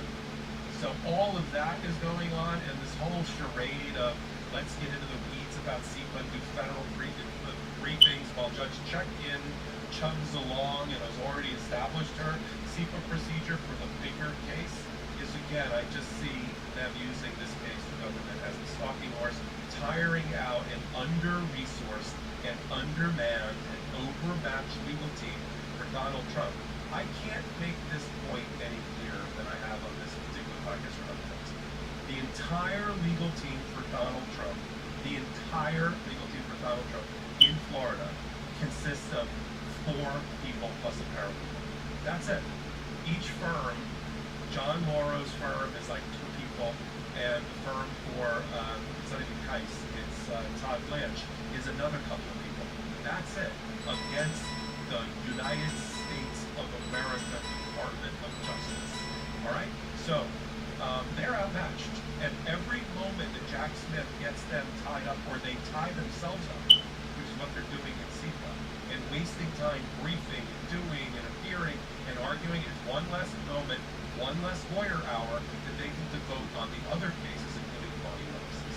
So again, this is like sending the rabbit out and letting the dog chase it until it's exhausted. And I see, that's exactly what I see here. I see Jack Smith using Mar-a-Lago to pick up key witnesses for his other case of non-cycles while exhausting Donald Trump and an overmatched, out-resourced trial team on that side.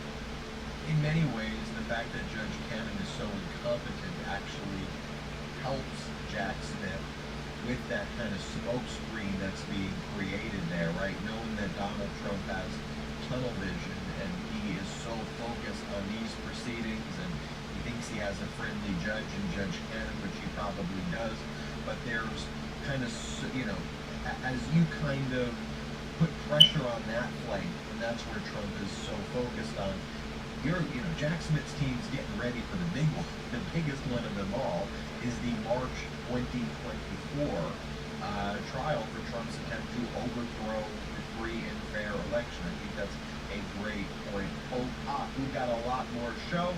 Want to talk about everything that happened in Georgia in the RICO case by Fulton County District Attorney. I'll tell you, I knew Jack Smith was great because Karen Friedman will work with Jack Smith. I had heard Fulton County District Attorney Phyllis Willis was great by reputation, but didn't know people who knew her other than just by reading things about her. She and her team are some of the most impressive lawyers on par with, and perhaps even some of their briefings better than I see at the top Department of Justice. I mean, some great lawyering.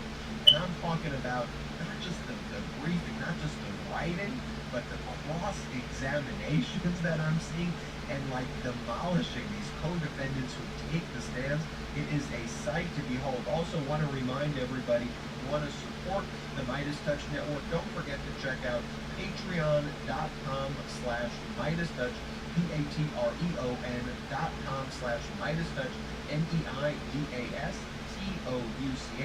We don't have outside investors here on the Midas Touch Network, so one of the ways to keep growing this network is with your help. We appreciate it so much. We've got a lot more show. Let's take a quick break. Our next partner is AG1, daily foundational nutrition supplement that supports whole body health. I drink it literally every day. I gave AG1 a try because I was tired of taking so many supplements, and I wanted a single solution that supports my entire body and covers my nutritional basis every day. I wanted better gut health, a boost in energy, immune system support, and wanted a supplement that actually tastes good. I drink AG in the morning to start my day. It makes me feel unstoppable and ready to take on anything. And on top of it all, I'm doing something good for my body. I'm giving my body the nutrition it craves, and I'm covering my nutritional basis. I've tried a ton of different supplements out there, but this is different. And the ingredients are super high quality. I got started with AG1 because I used to take all these different pills, gummies, who knows what, and frankly what I was taking was expensive, and I didn't even know if it was good for me. But with AG1, I know what I'm consuming is the best ingredients, and it also tastes delicious. AG1 makes it easier for you to take the highest quality supplements, period. When I started my AG1 journey, very quickly I noticed that it helps with digestion, energy, and overall, I just feel great. It's just one scoop of powder mixed with water, once a day, making it a seamless and easy daily habit to maintain. I'm asked all the time about the one thing I do to take care of my health if I could only pick one. It'd be foundational nutrition, and AG1 is a top foundational nutrition product. Just one daily serving gives me the comprehensive foundational nutrition I need and supports energy, focus, strength, and clarity with 75 high-quality vitamins, probiotics, and whole food source ingredients. I can't think of another daily routine that pays off as well as AG1, which is why I trust the product so much. If you're looking for a simpler, effective investment for your health, try AG1 and get 5 free AG1 travel packs and a free 1-year supply of vitamin D with your first purchase. Go to drinkag1.com/legalaf. That's drinkag1.com/legalaf. Check it back. We're live on Legal AF. Let's go to Georgia. Trump co-defendant Jeff Clark just getting demolished during a hearing that took place in federal court as he was trying to remove it. And then we go to what's going on in state court, where Donald Trump is joining motions that would seem to incriminate him. Popak, what's going on? Yeah, and I just did a hot take that's up and running right now on the Midas Touch YouTube channel about what it means, and you know I'll do this later, what it means for 2 of a 19-party conspiracy going to trial early. What it means for Chesborough and Powell going to trial October the 23rd this year, like a month from now. What that means for Fani Willis, Donald Trump, and the others, considering Donald Trump's trial is not going to be until 2024. But how do you put on a 19-person co-conspiracy case against only 2 people? What does it mean based on winning or losing to the others? That's not a hot take. But here, we got Jeff Clark, who you and I thought if anybody was going to have a shot at taking their case from their criminal prosecution into a different courthouse to have it tried, in this case a federal courthouse, also in downtown Atlanta, we thought it would be Jeff Clark. Mark Meadows, we already saw, had already failed with Judge Jones, who's the federal judge, who's the gatekeeper to keep all of these crazies away from the federal courthouse, and put them back with Judge McAfee. And Mark Meadows even testified, and he lost. It is now up on appeals, which will probably be not likely to prevail, about whether he, as chief of staff, was within the scope of his job responsibilities and duties when he interfered with the election in Georgia and other places. Judge Jones said no, and the 11th Circuit, I'm sure, is going to reasonably confident is going to agree with him, especially now that we know who the 3-judge panel is on the 11th Circuit, which is all Biden and Obama people. Okay? Same Judge Jones. Next up, Jeff Clark. We said, well, at least he's Department of Justice. At least he's in the executive branch. At least these lawyers do certain things like write letters and analyze things for their client. And so maybe, but then, you know, in order to prevail at a hearing like that, which turns the tables on burden of proof. In a criminal setting, Jeff Clark doesn't have to do a darn thing. The prosecution has the burden of proof beyond a reasonable doubt that they committed a crime, Fifth Amendment privilege. That's why most people don't take the stand, because it's the prosecutor's burden. But when you're trying to take a case to federal court, it's your burden. And when it's your burden, you have to make out the burden of proof, which in this case is clear and convincing evidence that what you did was within the course and scope of your job responsibilities. And in order to do that, you generally have to put on evidence. And that's where Jeff Clark fell apart. Because Jeff Clark didn't put on evidence.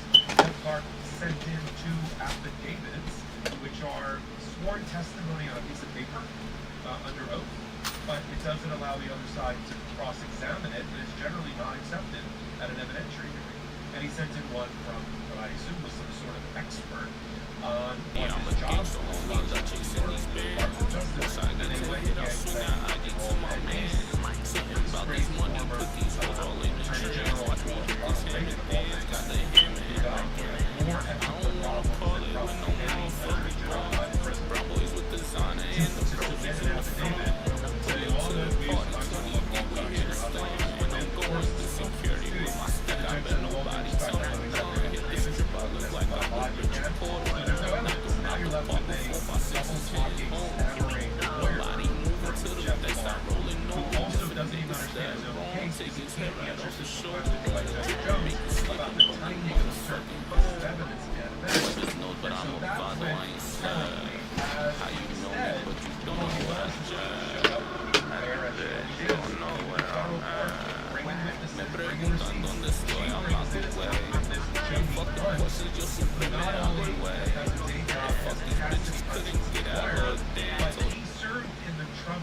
just before Jeff Clark had the job as the head of the civil division of the Department of Justice. And he testified quite credibly to Judge Jones that that's not the job that Jeff Clark had would not have been involved with election interference or election issues. That's the criminal division or the civil rights division of the Department of Justice, but not the job that he had. And so that came from the guy that held the job under Trump right before that. Powerful testimony. We're waiting on the decision by Judge Jones. but I would be shocked if he's found that Jeff Clark had met the standard to take his case to federal court. Everybody, here's an announcement. Here's a public service announcement. All 19 of the co-conspirators, you are going to be with Judge McAfee. Get used to that idea. You're going to be tried in 2 or 3 groups, 2 or 3 batches of co-conspirators in 2024. Hopefully Donald Trump in the first batch in 2024. And you get to watch, like the rest of us, what's going to happen to your 2 other co-conspirators in just a month as a dress rehearsal. And if they go down in flames, which based on the evidence that she has, I would in front of a Fulton County, Atlanta, Georgia jury, I would not be shocked. Then listen for all the co-conspirators who have not yet been indicted, or even ones that have been indicted, to run for the exits and try to get to Tony Willis and cut a deal, and then testify against Donald Trump and others as quickly as possible. That's my take on that. One last thing, Ben. Ken Chesborough is the gift that keeps on giving. He keeps filing things in court, in putting in your and mine, Aaron's hands, pieces of evidence from the case from Tony Willis we didn't even know existed. Last week he filed a motion and he attached a transcript because the fake electors had a court reporter present because they were so proud of what they were doing in signing their name to the conspiracy and signing these fake elector certificates, that they not only had a lawyer for Donald Trump's campaign in the room, indicted Ray Smith, but they also had a court reporter taking a transcript down. So he attached the transcript like, see, this clears me. And I was like, wow, they had a transcript. You know, at a bank robbery, the robbers don't usually have a court reporter there writing down everything that just happened. That's amazing. You should have a video of that. And then he's like, great, we looked at just, and he does it again. We knew there was a search warrant for his emails to MSN Microsoft. We didn't know what the contents of the affidavit and the testimony that the judge took in order to issue the search warrant to get his email. And so we get, and I did a hot take on it yesterday, we get like a 30-page affidavit from the investigator for Tony Willis, which lays out the entire case against Ken Chesborough, Rudy Giuliani, Sidney Powell, David Schaefer, the former head of the GOP, all the other indicted conspirators, all in a neat package in an affidavit, and you and I get to comment on. I love Ken Chesborough. Yeah, what's good? Where you at? I'm down at the gun shop. What's up? I ain't fucking with that gun shop no more. Crazy. It had. And I'm thinking somebody had to have been listening to the walls, through the walls, type shit. Like he was, like family. He was there when I walked outside. Like pulled up, knew I was gonna be there. All that shit. That's crazy, bro. Like I was hot, like for real. So whoever was in that gun shop at that time must have called, went out, because I seen somebody go outside. And then the next thing I know, because I had just flew in, so, and dude was like, is that Leroy? And I was like, yeah, this Leroy. Then I started talking to fam. When I started talking to fam, dude walked out. Yeah, I got you. That's actually insane. And then when I stepped outside, I'm getting in the car, dude pulled right up on me. I'm like, ain't this like I said, that Marv guy, the other guy works here, little country southern guy. Yeah. He's a good guy. He ain't gonna do nothing, you know. No, I knew it wasn't him. I knew it wasn't him. No, because he was outside like I'm saying, y'all got the same flag on, like they had my flag on, my old flag, the old flag. Yeah, I got you. So it was whoever was in there set me up. So I know it wasn't Mar. Coming in after tsunami? Yeah. If you want, I can after tsunami. I can meet you up at Benny's. Yeah, meet me at Benny's after the tsunami. All right, sounds good. I bet. All right, I'll talk to you.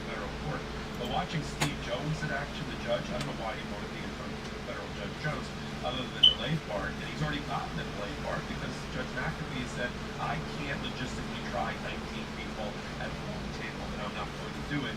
So, Tony Willis, you come back to me with a more sensible and reasonable proposal for trying these in batches in 2024, and I'm sure I'll agree to it. So he's already gotten the delay part. He sees Jones. It's not going to be, yes, it's a federal jury that he would be on track for. So there's that theory that he thinks he's waiving, but I think if he's already waived, I don't think that he's dipped his toe in the water anyway. He hasn't there is a clock that's running on Google. I thought he had already gone through it. Sadow so far, he's either crazy as a fox and just saying me too to these motions filed by Chesborough and Powell to see if he gets some mileage. I mean, one, he was successful. Chesborough one to sever, and sever away from speed trial. He adopted Rudy Giuliani's and then it got granted. But I don't really understand how it helps you. In fact, I think it hurts you to continue to pin yourself to co-conspirators, lawyers who led you down the wrong path, and including ones like Chesborough, who said, I never told Donald Trump that the contingent electors it wasn't a valid legal challenge present. And we know there wasn't a valid legal challenge present at that time. Here you go. Now I gotta shoot your ass. Chesborough's own crazy crackpot theories that the fake elector should never have been sent to the National Archives or to Mike Pence and used in a pressure campaign. Of course, he says that, but when you look at the evidence that's in like the search warrant that was just affidavit that was just filed by Chesborough, you see there's even more evidence against him. So I'm not impressed yet by Sadow. Maybe he'll pull a rabbit out of the hat with some amazing blockbuster omnibus motion of some sort, this type that I don't know when. But we've already got, in stark contrast to the Judge Cannon that we spent a lot of time on today about how she's kind of exhausting and screwing things up. We've got McAfee that's in firm control of his docket, his court procedures, his rules. Two people that know it as well as him. It's Bonnie Willis and Steve McAfee. And he said, for instance, on the upcoming trial, he granted Chesborough and Powell the ability to ask the former grand juries if they voluntarily want to talk to the defense team and the prosecution team about their deliberations, given the fact that special purpose grand jury was doxxed and is basically looking over their shoulder to see if anybody's going to do some harm to them. I'd be shocked if any of the grand jury wants to, sit down and talk to the defense team. But the judge says if you reach out to them without harassing them and they volunteer to do it, we'll do it in my courtroom. I'll see the questions in advance under my supervision. But he would not allow them to get access to any part of the special purpose grand jury's notes, notepads, documents around that, other than witness transcripts from testimony. Because he said, I got to protect the security and integrity of the special purpose grand jury. As you said last on Wednesday, every decision that this guy has made so far has been spot on, and it's almost one with which we can't debate. That's how well procedurally, logistically, he is running his courtroom. And that's why he's got a trial that starts in a month on the major and then, of course, the other case. Like I said, Donald Trump and others, they can try to get out from under this against the federal court. Holy shit! An accountability studies on all fronts as well. And I want to talk briefly about Fox.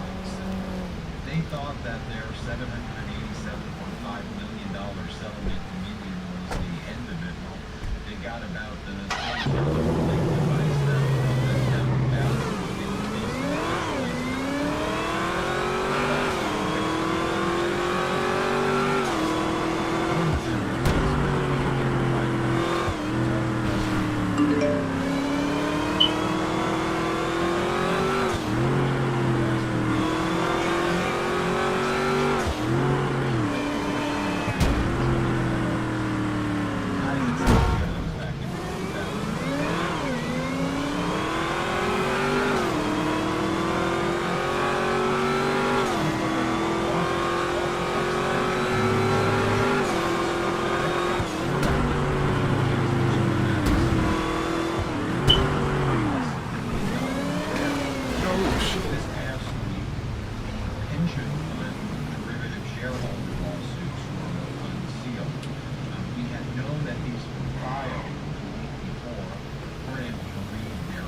Now we're able to see how powerful these allegations are filed by the New York and Oregon pension funds that represent police officers, firefighters, teachers, and other groups that rely on them to make smart investments. I mean, they're investing in entities like Fox that double, triple, quadruple, or rather make their entire business model spreading mal and misinformation and defamation, and then settling these cases as part of that business model.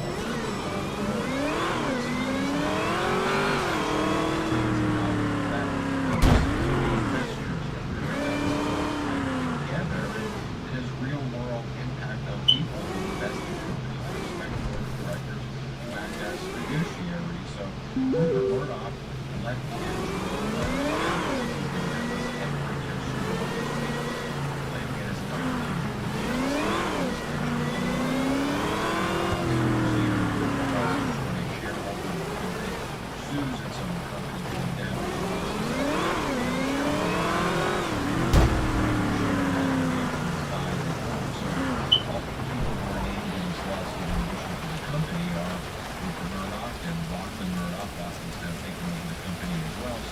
seems like Rupert Murdoch's basically saying by leaving, hey, I built this, good luck, Lockman. You take it over.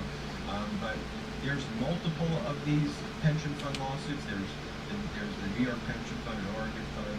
There's some other funds and other pension funds and other standalone cases that are all going to be consolidated in the Delaware Chancery Court. That's where it's compiled. It's already been a lot of discovery under the Delaware rules that allow for discovery.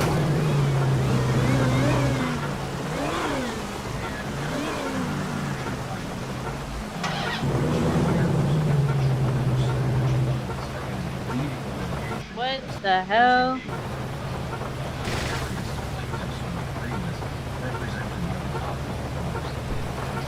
Damn, oh shit, somebody in my shit.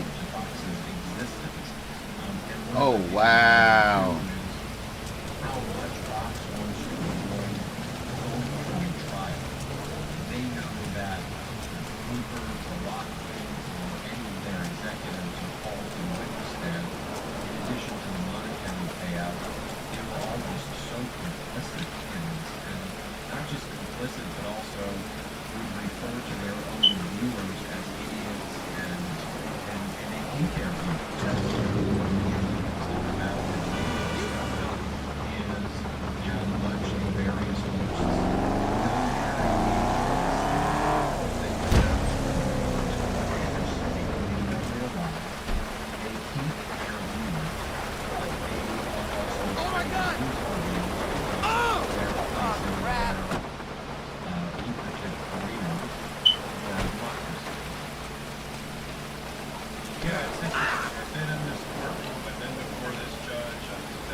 Hey, get out my shit.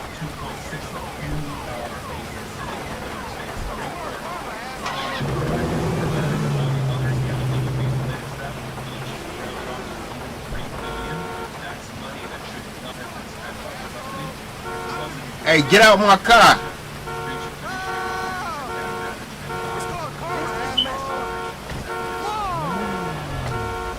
It's not me. Oh shit, did you just hit me, nigga? No, chill, gang, chill. Alright, move around. I'm off. Gang, I just need a car. Gang, I just get out this one. Go take the other one back. Alright, for sure. Let's go. Together. Yo ass, man. There you go. Oh shit.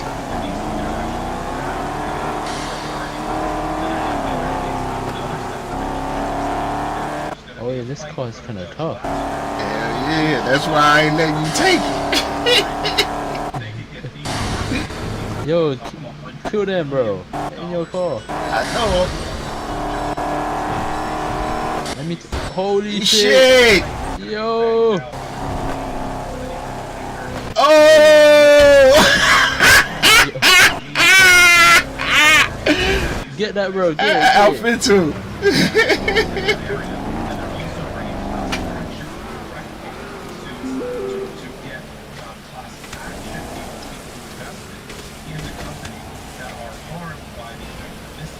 Oh shit! I died.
see the Z, right?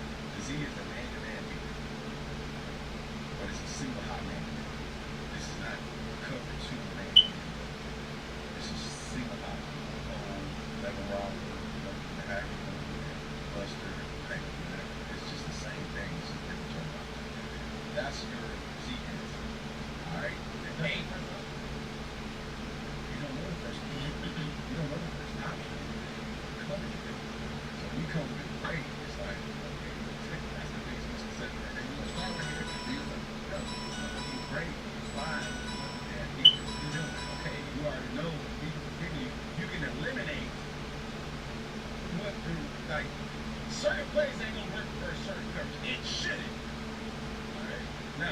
Also, the man, let's say you do not cover two man leverage in F, that's an option, right?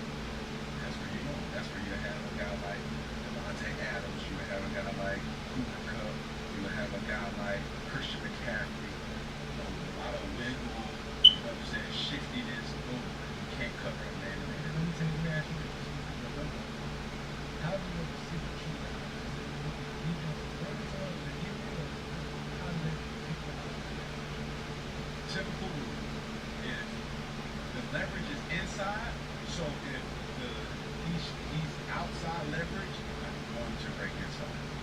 But if he's inside leverage, he will inside and then go outside. But this is the thing, just because he's inside leverage doesn't mean he's favoring outside leverage. So you know how you play basketball and then guy shades inside trying to take away your left hand, that don't mean you can't go left with a good like that, they go left.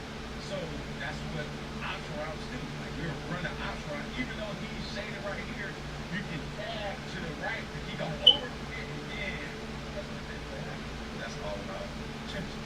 So boom. That's your L. Your Z. That's only one person who won't bring it. Tyler. Your Y. Travis. That's the type. So the big body. So if they do the cover two man or any type of two high, that's in essence what you do. Now also too, like your X.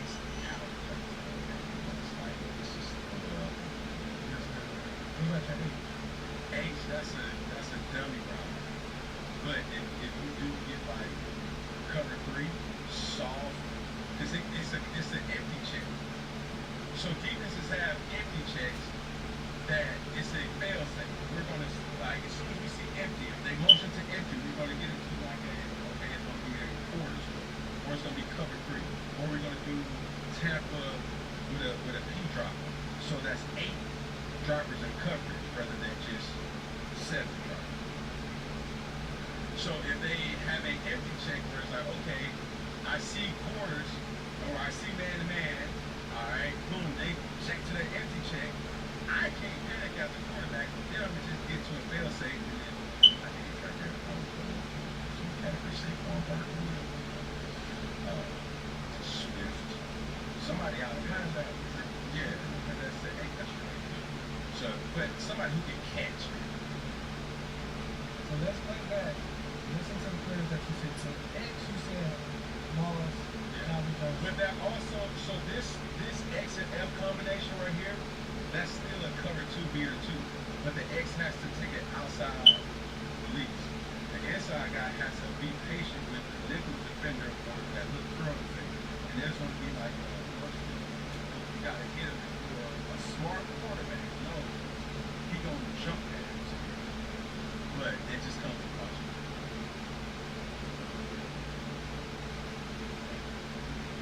Yeah, do you feel like this is unstoppable play?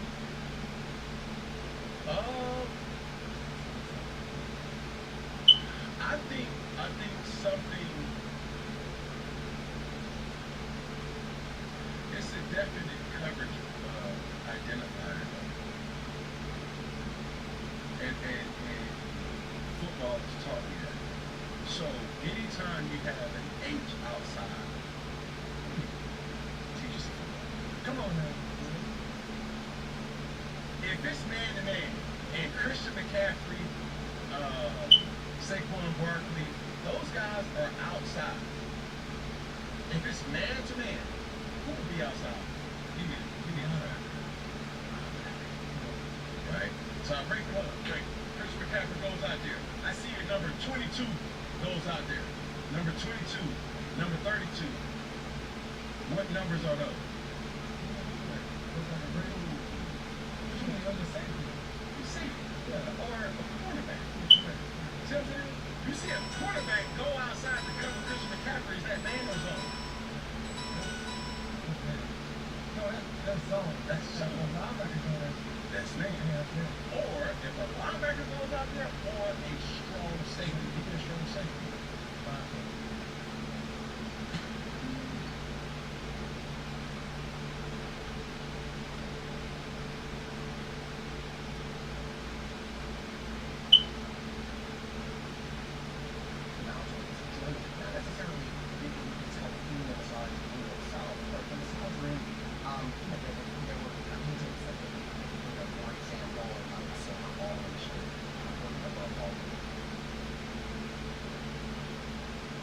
but y'all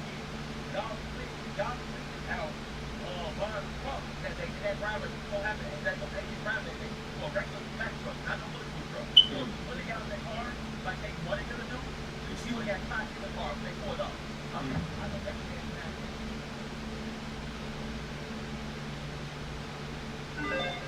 Hey folks, today is Friday, August 8th, 2025. As usual, my name is Jake Baldino, here to talk about all the video game news that has been going on this week. The first story involves Grand Theft Auto 6, because a lot of people, ourselves included on this channel, have been really debating the price. With rising game prices, there's been so much speculation. Is GTA going to cost $80 US? Is it going to cost $100? We've seen all types of rumors flying around. And now we've got a little bit of something, some acknowledgement from Rockstar's parent company, HQ.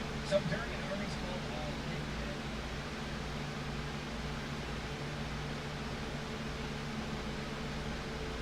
she told me that I'll be down brothers and sisters.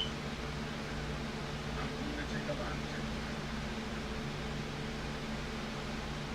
Brothers and sisters, I'm going to take a lot of time. Brothers and sisters, I'm going to take a lot of time because that woman, after gummy bearing my chakra, that woman took on to tell me, I don't need no disrespect to feminine energy. I don't need no disrespect to feminine energy. I don't need no disrespect to feminine energy. But she told me, she smelled like inside of her and she smelled like an old fish tank. You ever smell a fish tank that somebody ain't cleaned in like 2 years? Now that right there, ladies and gentlemen, is your black intellectual, Dr. Umar Johnson, right? You know, he's supposed to be a child psychologist, even though we've never seen him work with children, we've never even seen him talk to these children. But yet and still, he's been able to be around for 15 years and collect millions of dollars, right? To build a school that's never been open. When he first started, those children they said he's going to build a school for, they didn't graduate, they got their own children, they got their own everything. This is your intellectual talking about a woman gummy bearing his chakras. Are you serious? Are you serious? Too many times we got all these great orators that you talk, but not enough to do so. Not people that are willing to do the work, right? We got people that want leadership, but how many people are actually in service of producing, right? And this is how these charlatans, they can come to the community and grit, right? You know, and take advantage of you. This guy has been mixed up with so many different scandals over the years, right?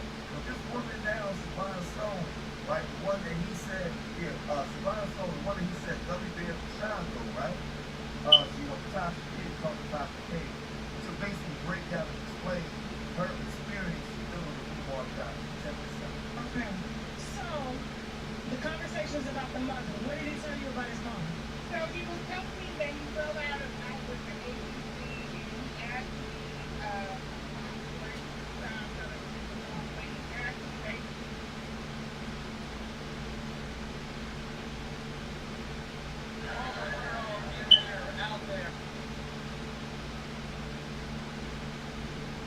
Come on with your favorite fourth up here. Don't forget to hit that subscribe button to join the fastest growing community on YouTube. Remember, Nightcap doesn't happen without people. So please subscribe.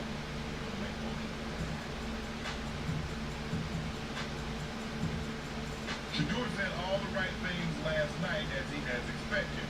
After a great preseason debut, let's take a listen to what Shador had to say. I mean, God comes in with us as humans. We mess up at times, but this camera can work without power because it comes with a pre-tested lithium battery. Even during the power outage, it can monitor for up to 180 days. What's even more impressive is that the camera has a built-in network, so it's only to install any network cameras. You can view the surveillance footage directly by connecting it to your phone. The network is free for life with no additional costs. The camera doesn't require installation and is very easy to operate. Simply scan a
this to his face.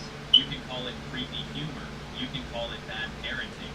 But when a father jokes on live radio about dating his own daughter and then nods along as Howard Stern calls her a hot piece of, you're not just raising eyebrows, you're raising alarms. Now those tapes are back in the spotlight, and Ivanka's perfect PR mask, let's just say it's not holding up well. All statements in this video are factual.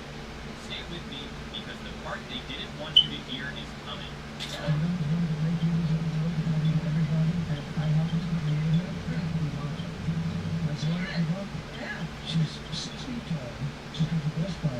Ivanka Trump, most beautiful girl in the world. You know, I would marry her. These types of things, most people, certainly politicians, don't say. That Trump opens by introducing his daughter as if he were unveiling a luxury real estate project, and Stern, never one to pass on a punchline, offers to marry her. And the most telling part, Trump just sits there, smiling, like this is a perfectly normal father-daughter conversation for national radio. And what followed was a steady stream of remarks that made the audience wonder if Trump's idea of fatherhood came with a swimsuit competition. Subscribe now, because Trump didn't just say it once, and we've got the tapes to prove it. What's the favorite thing you have in common with your father? Either real estate or golf. Donald, with your daughter? Well, I was going to say sex, but I can't relate that. Donald Trump has always been proud of his daughter, and he was front row when Ivanka took to the catwalk during her short-lived career as a fashion model. Still, Donald Trump repeatedly points out how hot his daughter is, saying last year in a Rolling Stone article, "Yeah, she's really something, and what a beauty that one. If I weren't happily married, and, you know, her father." At some point, it stopped sounding like a father being proud and started feeling like a man pitching a brand. From fashion shows to magazine quotes to awkward talk show moments, Trump kept describing Ivanka the way most people describe a product they're trying to sell. Beautiful, marketable, off limits, but barely. And every time he added another compliment, the room didn't warm. It wins. But what came next on Howard Stern's radio show would strip away any doubt. Far from protecting his daughter from being talked about as a sex object, he has encouraged it multiple times. On Howard Stern's radio show in 2004 and then again in 2006. By the way, your daughter, she's beautiful. It's a piece of ass. She looks more voluptuous than ever. She's actually always been very voluptuous. She's number 6 feet tall. By the time Trump called Ivanka tall, beautiful, voluptuous, it didn't feel like a father talking. It felt like a pageant judge reading his own script. And the strangest part, he said it like it was the weather. No shift in tone, no hint of awkwardness. Just another compliment on national radio about his own daughter. And while the audience laughed along, someone else had to live with those words. Ivanka. What did he say to you?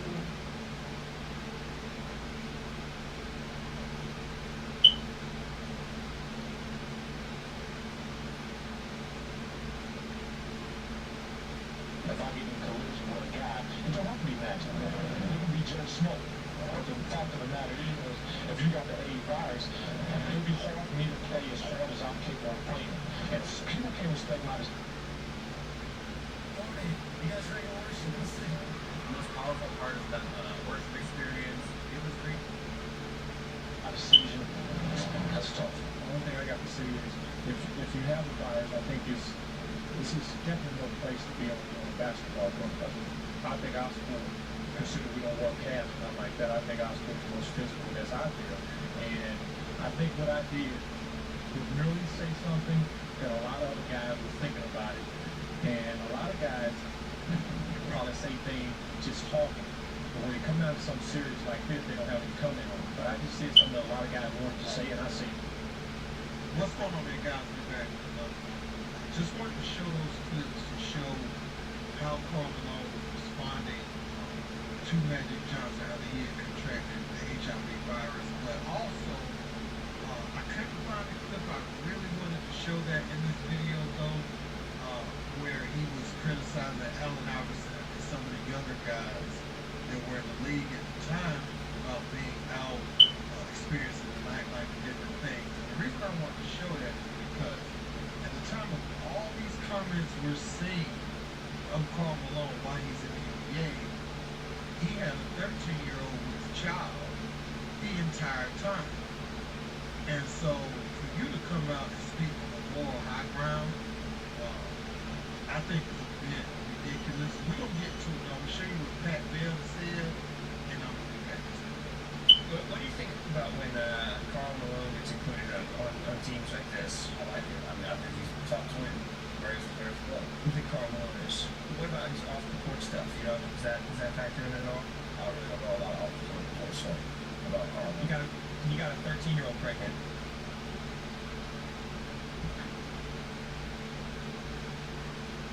Timeout? You need a timeout? A 30-second? Oh, I'm just fucking full timeout. Wait a second. I have a question. Doctor, you said 13-year-old pregnant. Was he 16? I think he was a grown-up. Let's check. He was 20, and he got a 13-year-old pregnant. That doesn't seem cool to me.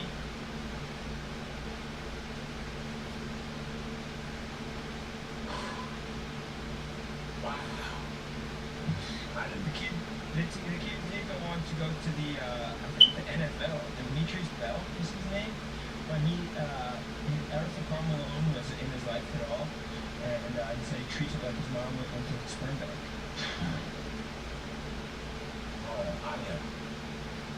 That to me is a fuck off. Like, I don't, yeah, that is that. Is it true? And this is documented? True and documented. I didn't even know this. You understand what I'm saying? Like, that's my thing, bro. I didn't know this at all. So, like, you never heard this? No. Was this girl in Utah? No, it was, I think, Louisiana. I think it was when he was at Louisiana Tech. And he still went to the NBA? Yeah. Wow, isn't it?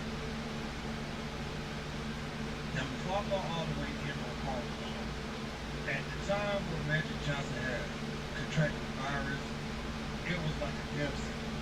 You people, you heard they got it, didn't live long.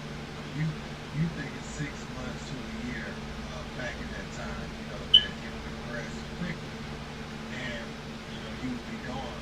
You know, we thought Magic Johnson, I think that was the original sadness around it, but he wouldn't be on this earth much longer. It was kind of general consensus. We didn't know things like, you know, when it touches the air, it dies. Like, not the average little kid like me or younger people at that time.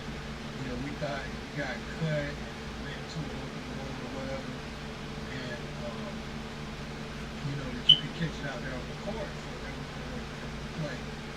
And so Malone was probably saying something that a lot of people, or a few people had concerns about at the time who didn't have knowledge or wasn't educated on the topic.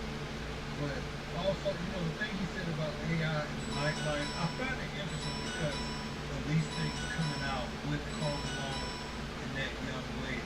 And Pat Bell was like, he made it to the NBA anyway. But yeah, back in those days, there was no internet or anything like that to counsel someone.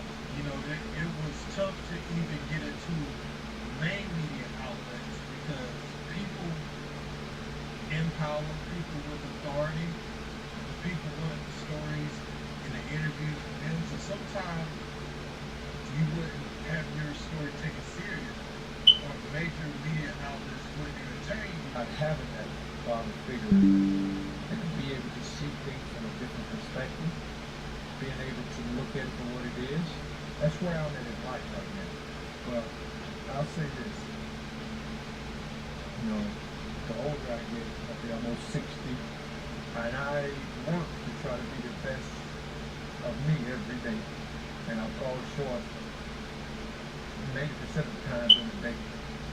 Yeah, we all have flaws, lots of them, big ones, and I've met some interesting people that is teaching me how to be a person and you know, a real authentic person, because we think we have it. And I've met a person that's so amazing to me, and been able to spend a little time with him. It's been pretty awesome. I see things a lot different now. Style and substance in the GMC Sierra. 4 gigs 0% APR plus 2600 total value in this Sierra 1500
If they know how we feel, why they hiding? I told Scooter to heat up and fry them. Leave that scene deal away when they find them. And I gotta be honest, the next was to go, gotta be all the fucking cosigners. Fuck the ratchet, I'm clutching my ratchet, the static, I'm with it, let's fuck around and line them. It's just me and my driver, we both got a stick, hook the beat round the block, leave the keys in that bitch. If them niggas outside, leave a scene in that bitch. If they don't come outside and proceed to the crib, bust up his mouth out melon. Free my homies, that's locked up for not telling. Still forever for the ones undependent. For my dead, we call a hit, then we end them. They say that they know, so they come out to play, yeah. Nigga, test your luck, we're still here on the block, take a walk where we stay. Facts, niggas don't get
trials and tribulations, I'm the same man.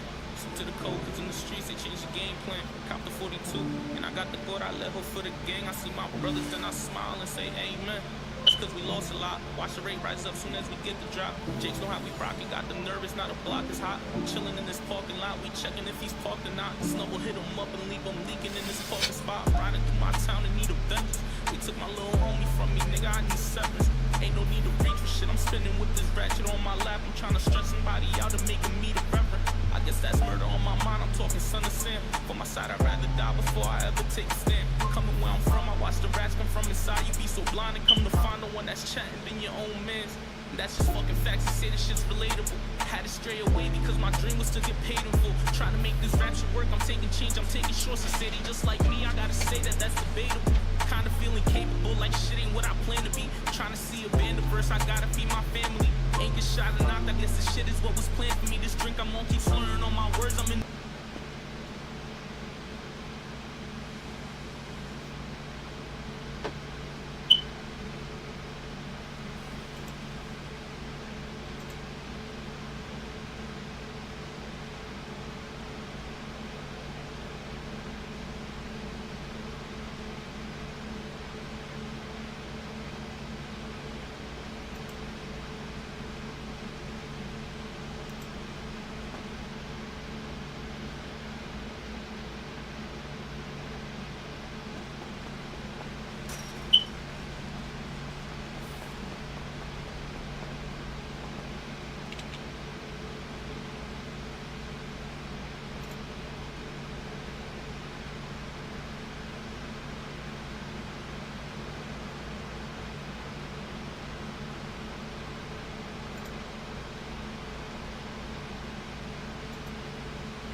don't know what I jam. Ask your bitch, she gon' know where I'm at. Me preguntan dónde estoy, I'm out the way. Fuck the questions, yo siempre me hago el way. Yeah, fuck these bitches, couldn't get out of it. Damn, told her that.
Oh, is it working again? That shit. Hey, could No, somebody this is help me fine. real quick? Damn, that shit got. Hey, I can't see none of my stuff, man. For real, What'd you neither. say, My though? freaking VIP is I not said I working can't either. see I none of can't my hear you. stuff. Damn, What do you I mean know, your that shit VIP bugged. not working? And I just got it. It's not working. Or my You dance gotta would be fly out, working fly right back now. in. I did that No, like think 3 mine- you times, should buy family. me Yeah, mine VIP. are. I'll be on. I'm- I'll be saying it. It's weird. You think Yeah. it works if we fly back out or fly back in? I did that I 3 don't think times. so. Yo, you a zesty boy. You got that Drake thing. It's gonna be the city. I wouldn't shit talk him. Why? Because he would take your head off in a blink of an eye. Oh shit, my fault. Bro, you My gotta fault, find my her bad. jump. I'm sorry. I didn't want to disrespect no life. That's like my right hand right there. Hey, but I need your help though, cause I can't see nothing. I can't see you. I was Yeah, I can't see my number, none of Oh that. yeah, you want to start punching Yeah, though, right? it's glitched right now. It's not working for anybody. Oh, okay. Hey, wait till I get this heel bitch ass thing. Nah, shut your bitch ass up. Shut your bitch ass.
This is some bullshit.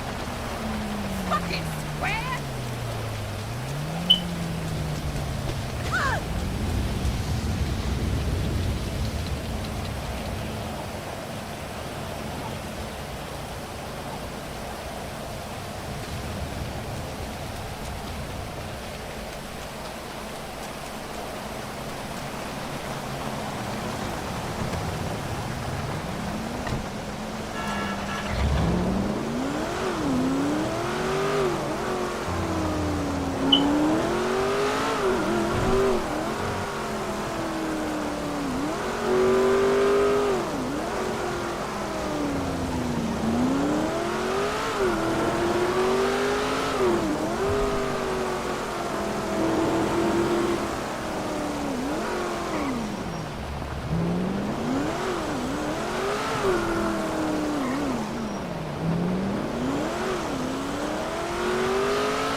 Big time.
Yes!